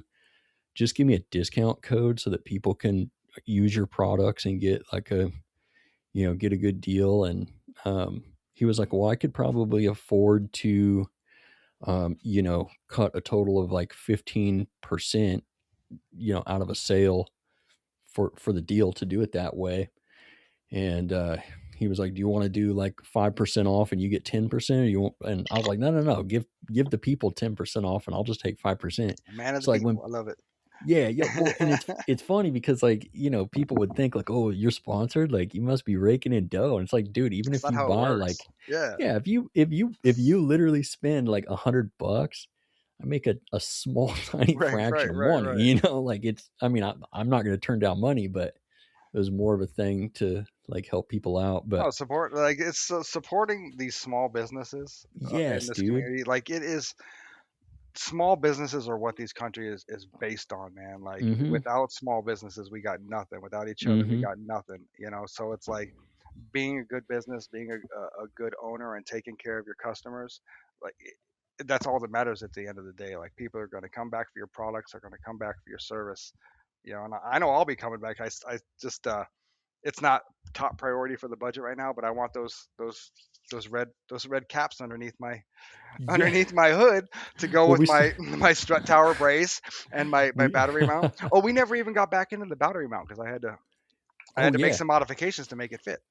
We're still that giveaway still going on. I don't know when we're going to draw. I think it'll probably be within the next week and a half or so. Right, right, But right. I mean, I fingers might, crossed. It is going to be completely random. I'm not playing any right, stupid right, right, right, games. right, right, As right. long as it's not a scammer from wherever, I don't care. Like it's going to be Absolutely, 100% absolutely. random. So I was asking you a little bit about the heat. Can you explain to Oh yeah. people kind of what This is going to happens be to one of the batteries? biggest ADD conversations, and it's all my fault. I just want to let everybody know Ben's on his stuff. He keeps me No, on track because it's I both of go us. side mission central. Like I can't, I'll get so sidetracked I forget what we were talking about. Like so, No, it's both of us. but yes, No, but it is oppressively hot. yeah, During the summer, it's oppressively hot. But you can off road anywhere. 2 summers ago, this last summer was pretty mild. Like we barely hit 110. It was super mild summer. hmm, The okay. Even in summer Phoenix? yeah, yeah. Hmm, The summer before that, it was either the summer before that or the summer before that. We had a record breaking summer, and it's not abnormal for us to break a record, but this was a crazy record because we were either 115 or 110 for 100+ days straight. dude, Like you know signs, this. like if Yeah, there's street signs that if you see, they look like the letters are melting because they were. they literally are. Yeah, dude, it's so funny, man, because so I mean, you know this, but my parents live not far from you actually. And yeah, I remember my mom being like, dude, we've had like 50 days of triple digits. And I was like, that's crazy. And then like another 50 days, she's like, man, we've had like 100 days of triple digits. I was like, what the fudge? But I mean, Bro, it my pool was disintegrates 102 everything. degrees. My pool Yeah, was 102 degrees. dude, Okay. that's so We crazy. had to pretend like it was cool and refreshing. You know, it's just Well, I mean, I think it really, most people have just never lived in an extreme climate. right, That right, I mean, unless you live in Alaska, certain parts of Utah, Arizona, it may be extreme hot, maybe extreme cold, but like most of us have only ever lived in places where it's like, oh, I mean, it sometimes snows every right, once in a right. while. And I mean, it gets to I 90 see in the zero summer. degrees. Yeah, Yeah, dude. Yeah, but like where you guys are at, I mean, literally stuff will melt. yeah. You can cook on the road, You, I you said know? because I used to work in the construction industry, driving trucks and working outside doing hard work. Yeah. I've taken a thermometer and set it out in the sun before, because it says it's 115 degrees. I know it's hotter than Way 115 on. freaking degrees, right? So I set it out on the ground in the rocks, not on the asphalt, because that's kind of setting it up to just Yeah. go through the roof. Yeah. I Yeah. pulled it out of the rocks when it was over 140 degrees. Like it was still Bro. climbing. Like people don't understand here. The sun is different because it's not just the heat. People will come here and it's like, oh, it's 105. I'll go on a hike. I'd go on a 102-degree hikes where I'm from. It's different. The sun will cook you. It cooks you. When I go hiking during the summer, I will get up at 2 o'clock in the morning and I am off Yes. the mountain by 6. The sun starts coming up at 4:30. I'm off the mountain by 6. We have people that die on these mountains every year to the point where they've started closing some of the trails at a certain Mhm. temperature. Because there was a time of day where I played football during the summer. Like I did these things as a young man, and I don't know how I survived. Like but people go out and they hike these trails every summer and they die, man. It's Yeah. no joke. It's not to be taken lightly at all. Like you hydrate and you don't go out when it's that hot. It's much like Yeah. when it's 0 degrees and snowing. You don't Mhm. go out. You stay inside in Yeah. the heat. We stay Yeah. inside in the AC. Yeah. But what I tell people is I have options. I can go Yeah. hang out in my pool with a cold drink in my hand. You're effed. Go freaking dig your shit out of the snow. That is true, man. Yeah. We haven't got any snow this year. We had a light dusting one night, but then it was melted by like 4 a.m. And Bro, it's been a mild year. I sent you that video just a little bit ago. But Mhm. that was unplanned snow wheeling. Like Yeah, it doesn't even like qualify because I wasn't driving through powder. It was just snow on a road. that's But okay. but I left and I looked at the weather before I left, and I googled Prescott's weather because that was like kind of the closest place. It said 36 degrees winter weather advisory. So I left with the mindset, ooh, I hope I get to see some snow. Yeah. When I got to the point of the road where there was no more tracks and I was now driving over virgin Mhm. snow. I was by myself. I was not dressed. I brought my recovery boards, but I was not dressed to recover, nor was I dressed to spend the night out there. So I swallowed my pride and I made the adult correct decision and just turned around and came home and called it a day. And it was a good day. It was a fun day, but I Yeah. didn't get stuck in the snow that damn much, man. Well, because Hey. you have experience snow wheeling, so because it hasn't happened to me yet, but I've seen it on video. You don't know where the side of the road is. Oh, I know this very well. Like you see the path laid out in front of you, but Yeah. you don't know exactly where the side of the road is. You don't know if there's a big rut right there. Like it's just the, yeah, I wasn't spending the night out there, man. One of my favorite things to do, and this is a very bad decision. Do not recommend this. Don't ever do this. But my favorite thing to do when I'm out, like in the Subaru, I'm not going to do this. But if I'm in a 4x4 with four low and big tires, banging ditches, dude, like just hammering down on the throttle, Right, throwing right. snow everywhere in the ditches. But I think 3 years ago, I was at a place called Trout Lake. We were out sort of north west of Trout Lake, Washington, and ran into a dude randomly that I had seen in one of the Jeep groups. I had seen a photo of his car, of his Jeep, and I recognized it because he had like the nicest garage I've ever seen. And I'm a little nerd for nice garages. And I was like, hey, this is going to be weird, but are you in the so and so Jeep group? He's like, yeah. I was like, you got the nice garage, right? He's like, yeah. I was like, your Jeep is sick. And so we met up on the trail. It was the most random thing. I was like, I didn't even know you were in Washington.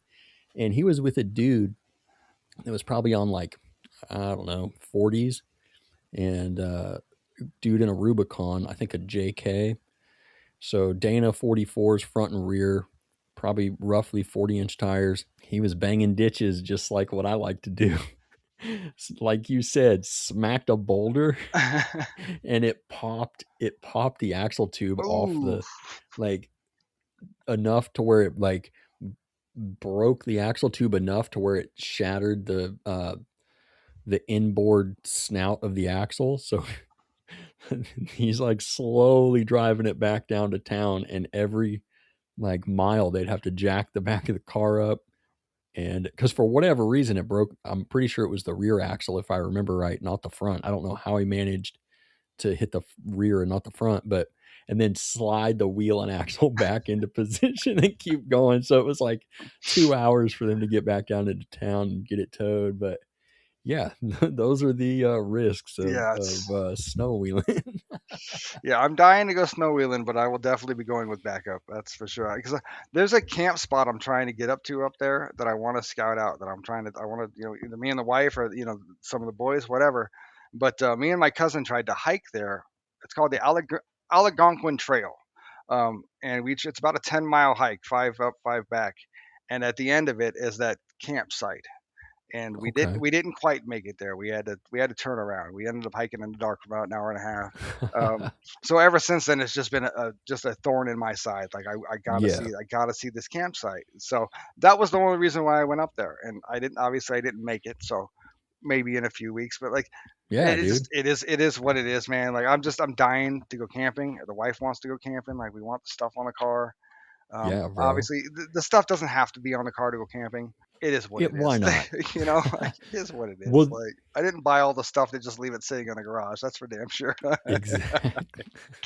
Well, the thing that's real funny is, most people would not, unless they're familiar with where you live, they'd have no idea that just about an hour and a half, 2 hours away, you know, Prescott or, Flagstaff, I mean, it'll be a nice sunny 75, 80-degree day in the, Hmm. late summer, early fall. But you go out up there and it's like, oh no, it's like we're hitting freezing temps at night and we had a dusting of snow, Right, you right. know? Yeah, for the last 2 weeks, I've been showing people that video, and they're like, "Where is Mhm. that?" Like they're tripping out because everybody I'm showing is from out of town. So when people come here, Yeah. they desert. That's all they desert, cactus, trees, dirt. Like they don't Hmm. they have no concept of what actually is in this state, like the diversity Yeah, and the forest and the Grand Canyon and Sedona with the red rocks, a bro. meteor crater, Volc.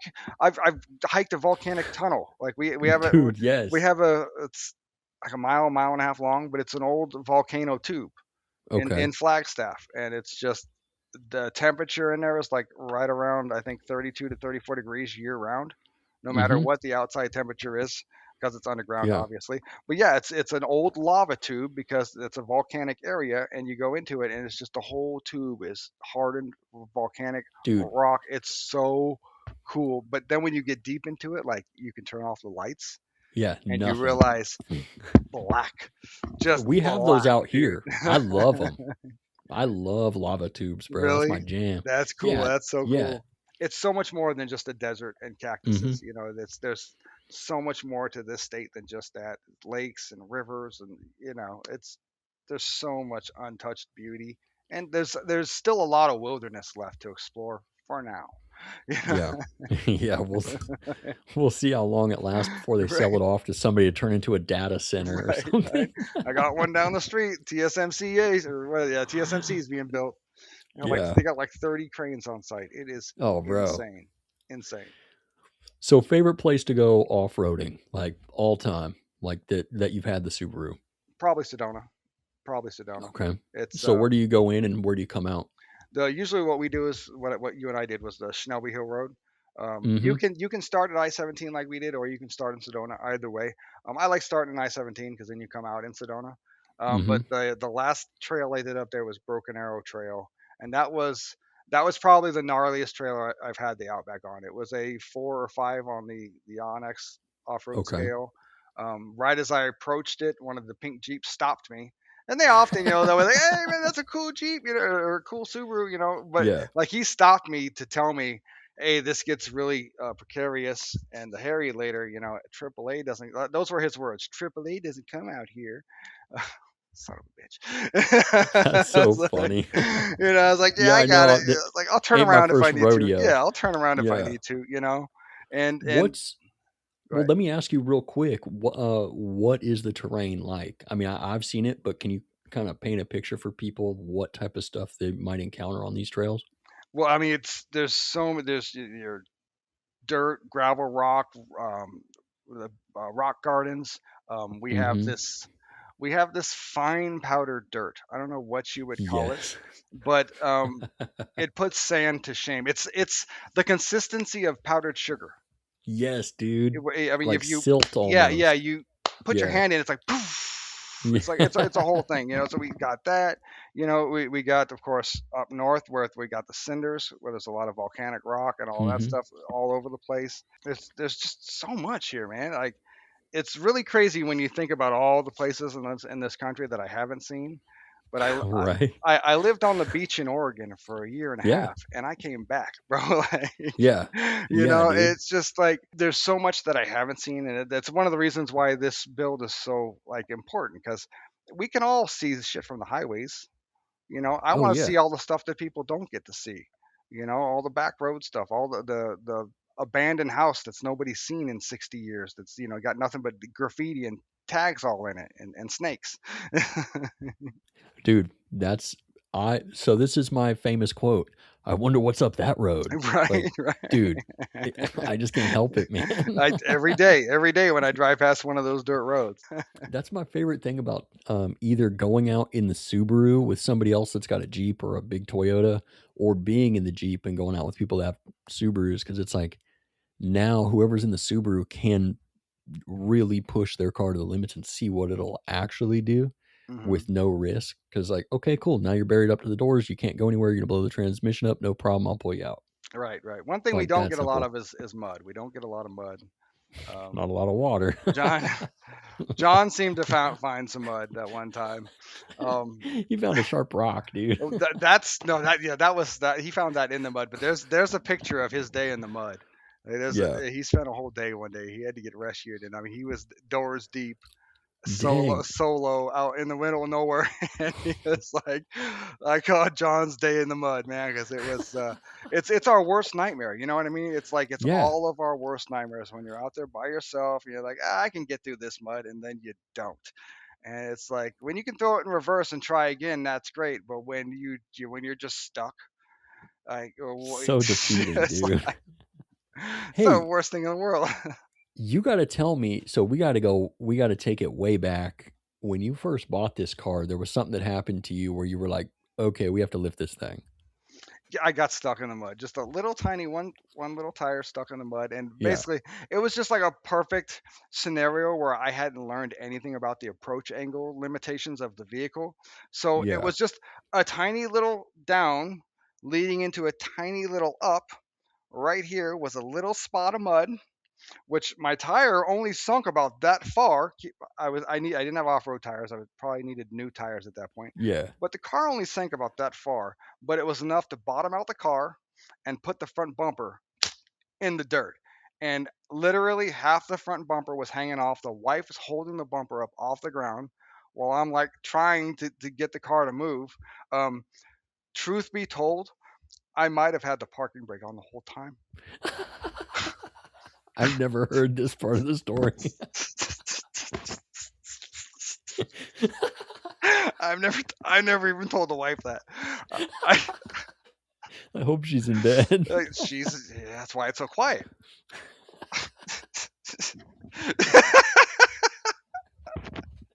Dude, that's so funny. But yeah. I went on a little adventure. I found some people to come get me and try to pull me out. Yeah. All it really took was a little push, Mm-hmm. and I think that was because I turned the brake off, and that allowed the car to move. But hey, so I didn't even know this, dude, but that led you to you being know, like, I gotta lift this I gotta thing, lift this right? car. I gotta lift this car. Yeah. Stupid brake. Now I gotta lift this car. I love it. Anything you would do differently if you were to rewind 4 years or however long you've had the car? Absolutely. Is there anything? Because one of my biggest things about doing this is to save people either mistakes or money, Right. from save them from making the stupid mistakes I made, or help them maybe make decisions that are more conducive to what they're trying to do with the car. What are some of those things that you would maybe go back and do a little different?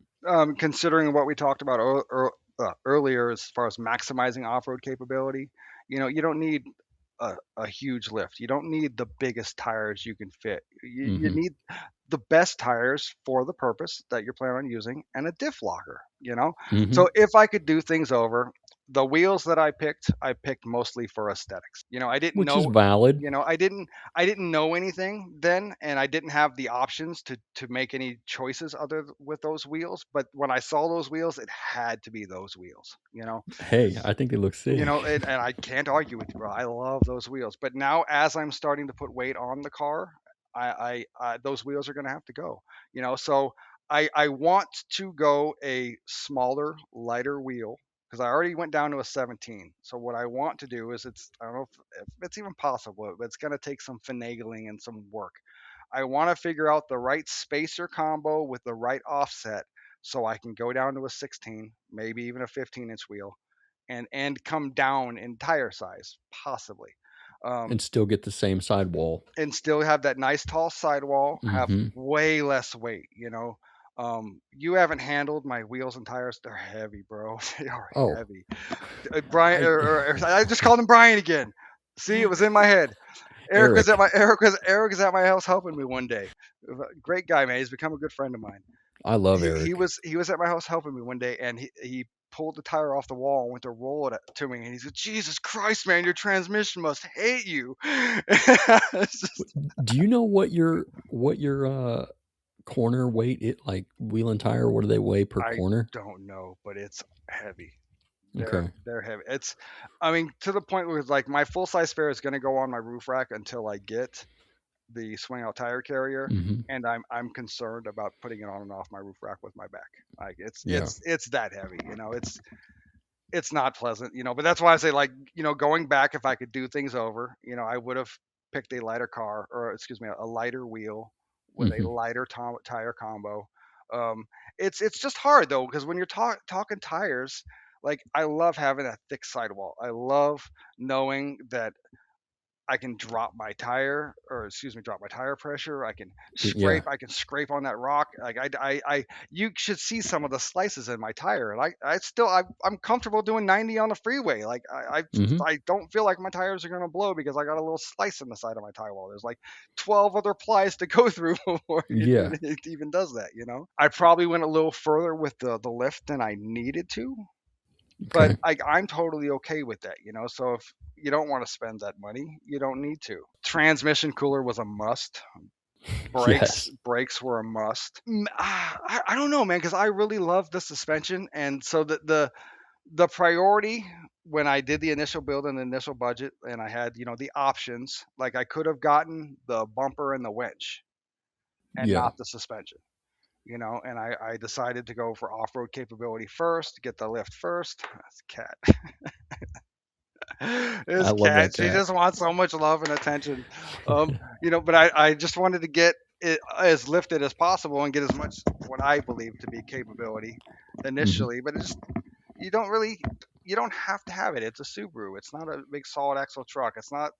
It's one of those cases where size doesn't necessarily matter, Yeah. like, eh, one I've inch, learned that. yeah, 1 inch of lift, 3 inches of lift, like you get the diff locker, the right tires, like it'll get you wherever you want to go. Well, do you have plans to do a torque locker? I do, and right, like right now, I'm having that battle, buy some Bitcoin, buy some more Bitcoin, buy that diff locker, buy some more Bitcoin, and it's just like you already got the parts sitting there, get some more parts, add to that pile. It's just like it'll happen, and I know it's going to happen because like when I did the 60,000 mile service recently, we didn't do the rear diff because I know I'm going to put a rear diff locker in there. So I was like, I'm going to do the diff breather, I'm going to do the diff locker, and it's going to happen soon. It's just my first priority is this, and I'll probably end up just buying it in the next month or so. It's Let's just go. it's just and then I'll just set it aside. You know what I mean? Like, because the my logic is right now is my busy time. So like Oh, dude, the money is coming. So make hay while the sun's anything, shining. yeah, anything you want, now is the time, because the rest of the year you're going to be paying bills. Right now you get some fun money. Right now you get some fun money, and that's why I'm working 80, 90 hours a week, because Let's. I it's love it. like I have the money. I literally, I realized the other day, I have the money maker and the money taker. The Yeah. Ascent is my money maker, and the Outback is my money taker, baby. It's just like, what you gonna Ex- do? I think that's why everybody needs two cars. yes. Or three. I Right. mean, why not? And that day might come, because I wanted to rally race. That wasn't the initial purpose, but after I got the suspension and I felt how it handled, I was like, this would be. I want to go put this thing on the track. But Yeah, now that I dude. have this much money invested into it, I can't wreck Yeah. this car. Like Yeah. the thought of just putting this car on its side, or even hitting a berm and setting off an airbag, you know, totals your car, bro. So it's just Hmm. I think I might end up just go buying me an old WRX. Obviously I'm not there monetarily right now, but just go Let's buy me go. an old $2,000 car, something that I can rally, that I don't have to dump money into. And if it breaks, you park it until you have the money to fix it.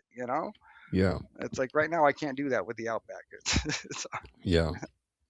Well, let me ask you this. Let's say somebody's got a similar car to yours. They got 3 grand. What are the mods? And they just want to get out. They're not trying to like make the car look cool or whatever. They just want to get out and see some cool stuff. What are the first few mods with the first $2,000 or $3,000 that they should go out and get? good tires, puck lift, and a diff locker I all love it. day, all day. That will pull the most capability out of your vehicle. I mean, Hmm. tires number one, of course. That little extra 2 inches of clearance, that helps. But that diff locker, man, I can't wait to see the difference that it makes. I've never Oh, I've dude. never driven one. I've never been in one. Like, I've off-roaded Jeeps and stuff, and those are just a whole nother animal. You Yeah. just put it and go and go. The Yeah. car, you can get out of it and watch it crawl the hill itself. Like, it will just do it. Ghost ride the whip, homie. It's exactly. The Outback will start. It'll take off. Like, it'll speed up. Like, it'll start doing 20 miles an hour. It's like uphill. Where would you put, so let's say they buy that stuff, let's say they still have a little bit of money left over, where would you put skid plates Oh, on oh that God, list? skid plates. I forgot. I totally forgot skid plates. Yeah, skid plates are a must. Skid if you're gonna We've go off road. Yeah, skid plates, absolute must. And transmission cooler. hmm I guess those aren't the only three things. But if you're going to go up in tires, you got to do a transmission cooler, and then advisably brakes. But like those first three, tires, lift, Diff locker, transmission core. Yeah, I'd probably say that's probably transmission cooler and skid plate. Those are probably your next two most important things because you've got to protect your engine, your Hmm. transmission. You got to protect that undercarriage, and you got to keep your transmission cool. The Yeah. most expensive things, engine, your drivetrain. You got to protect Yeah, your dude. drivetrain. Suspension ain't cheap, but you can go pull a piece of suspension out of a junkyard and a Yep. couple hours of your time, and you can be back on the road. You From know, almost any Subaru too. Right, right, Like, right. And I still have all my old stock parts for my my yeah. thing. I need another shed. I need another shed just for like Same. Subaru part graveyard. And Yeah. they all just kind of sit there. And it's like maybe someday you'll that car will never go back to stock. Yeah. I can't imagine ever putting it back to stock. I've seen a lot of people do it. They put it back to stock and they sell it, but I don't know, man. I can't imagine all the time and all the money and all the effort. Like that's my car. Like I keep a car forever. That's what I do. And Yeah. like even if I get a Jeep, even if I whatever I end up getting in the next few years, I can't imagine that Subaru ever leaving the fleet. Yeah. You know? And it looks so much different because I've seen pictures of when you first got it. Oh, Looks it's totally different. unrecognizable. It's unrecognizable, and that's why I can't Yeah. wait for that next step because I know when that roof rack goes on, bro, and the max tracks are up there and the light bar, because I got a what is the 42-inch light, Hmm. triple row curved. I got the two 6.5-inch side shooters. I have a 38-inch Slim Series chaser bar. I got the 3-inch amber ditch lights. Um, and I bought the Laminex yellow film that Eric Nice. recommended that he has on his. Nice. So I'm going to put that on the light bar in the front, and I'm going to put that on my headlights as well. So I'm going to Okay. have yellowed out headlights. I think that's going to look really cool. But It'll I cut through the honestly, dust, man. that's the only reason why I did it because I didn't. Again, these are the things you learn. Um, I didn't want yellow lights until somebody told me, yeah, in the snow and the dust, you can't Yeah. see with the white light. Like Yeah, dude. I was like, oh, well, I guess in that case, I'll do the yellow film. Hey, let me ask you about the scan gauge. Which scan gauge do you have? Two or three? I don't know. Is it real small or Yeah, is it a little bigger? it's like that. It's Okay. like that.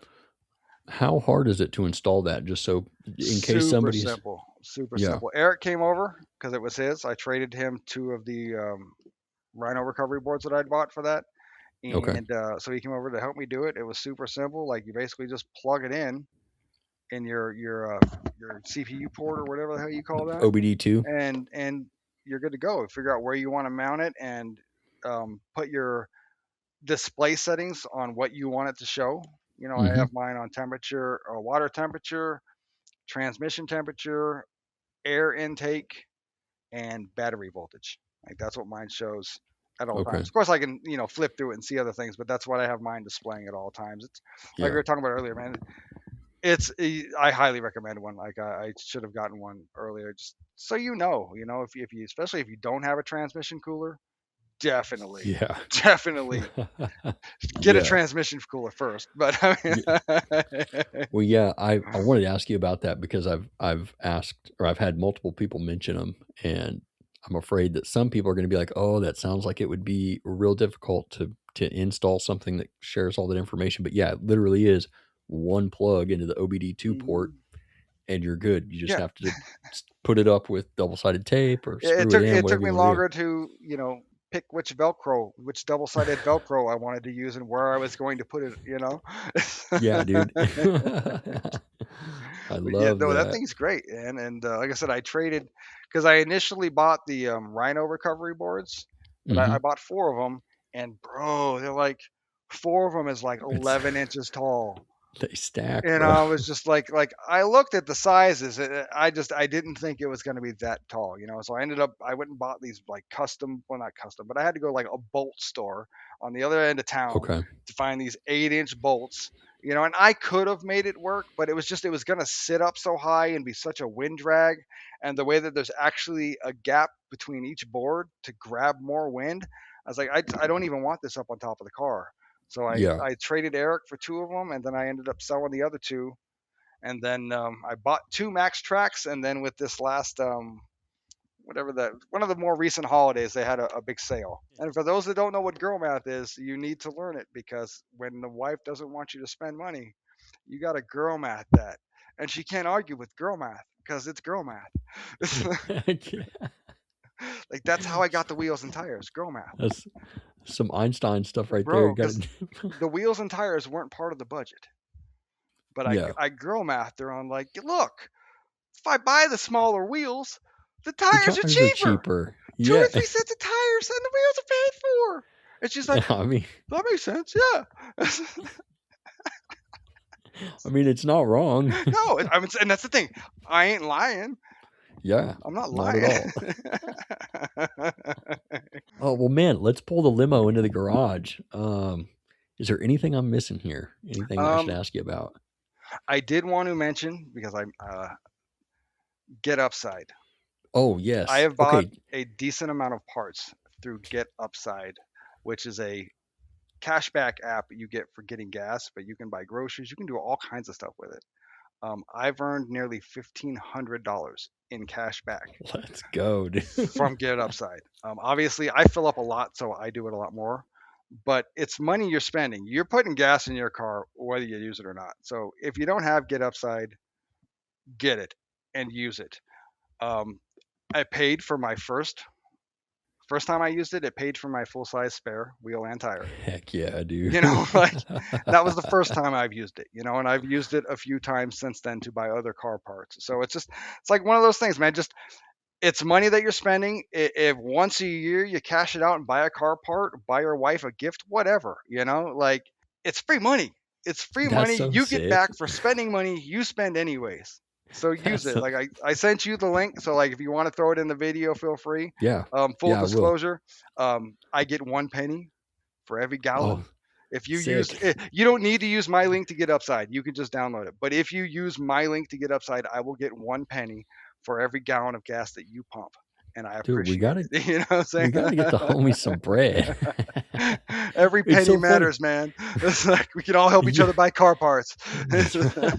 Well, it's so funny you mentioned that because I always hear ads for it, and I'm always like, man, what's up with these ads, dude? An app that just gives away free money, Bro, but I then you have were like, sent referrals for this app numerous times to all my friends, and only my yeah, mom and like one of my wife's friends have actually used it. And it's like periodically I'll post a picture of like how much money I've saved. And have you really saved that? It's like, yes, dude. Like, first of all, you know how much I get gas once to twice a day. Like I'm filling up my tank, yeah, so like I'm getting gas all the time. But even if it's once a week, at the end of the year, cash out your $300, whatever it is. It's free money, and yeah, it's when everybody else is going to Costco or going all here and there, like I'm still getting the best price in gas in town. yeah. I don't have to go anywhere else. Let's go. I love that, dude. Yeah, no, when you were talking to me about that, I was like, wait, I've heard all about this app, but I had no idea it was actually good. Yeah, yeah, and like I use it for cash, but like you can put it on gift cards. You can do all kinds of different stuff with the money, whatever you want to do with it. I have it put in my bank and I use it for car parts. You Heck know, yeah, dude. Makes sense to me. That's what I'd do with that's it, it. right. I mean, that's the only logical thing to do with money, right? I mean, what are we paying bills for? Just car parts. Well, dude, thanks for doing this, man. No, it's my It's pleasure. I'm sorry that it took so long. Like I kept I pushing you know. off because I wanted the stuff on the car before we did this, and I wanted Matt, John, and Eric to all get on before I got on again. I'm still working So on John. you got to get I got John and Matt on, man. Like those, because yeah. John and Matt have been at this for so much longer. Like I can talk about what I've done to my car. They can talk about what they've done with their car. They've really been out Yeah. there on the trails. They've really done it. I remember it was last summer, but it wasn't too long ago. Matt just went on an overlanding trip, and first day, bro, there he shares a picture of him swapping an axle in the dirt, in the dirt on a trail, swapping an axle, and like, and, Yeah. and that's what it's about. Like, I don't ever want to have to do that, bro, but I know that I need to know how because that's, Yeah. I can swap an axle in my garage, but when it comes to being on the trail, like he knows what tools to have. He he is a maximum minimalist, where he has Yes, the dude. absolute everything that he needs. but nothing more. Yeah. I'd love to get Matt on, dude. He's, because I've been following him for a long time. Hmm. I think I've actually been following him even before I met you. It's Probably. It's pretty a- it, crazy. it is such a small world because when I first initially started all this research and I was making phone calls, calling lift shops and this shop and that shop, one of the off-road shops I called about getting a bumper made, and we've had the conversation about people won't take my money. Yes, dude. He's like, "Oh well, I know a guy, Slow Foz," and he gave me his Instagram information. And Yeah. ironically enough, Matt was the first person that I ever met, or not met in person, but talked to about this stuff on Instagram, and it was because I was inquiring as to a bumper, and the one person I asked gave me the information from the one person he knew that That's had so had a sick. bumper built, and it was Matt, and then whatever, 6 months, a year later, when I'm at one of the coffee cars and coffee, and I'm chopping it up with Matt, I was like, bro, you're the You're the dude. guy. You're the guy. You're that guy. It's just like it's Yeah. just such a small world, but there's a million of us driving Subarus, but it's like 7 degrees of separation. At some Yeah. point, we're all gonna know somebody that knows somebody. I mean, that's not wrong, dude. It's funny. I've been in different parts of the country. I've even been in other parts of the world and run into people that I know. Right, It's like, right. what in the fudge? it's it's insane how you can be 1,200 miles from home and run into your next door neighbor.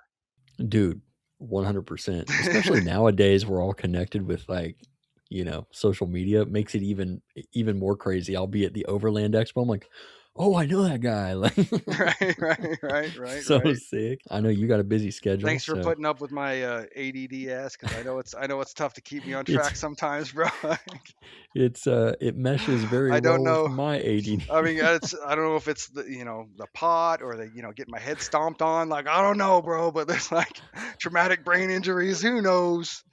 Who Dude, I've got knows? the ultimate HD of all time, the ADHD, homie. I'm on that 80 level.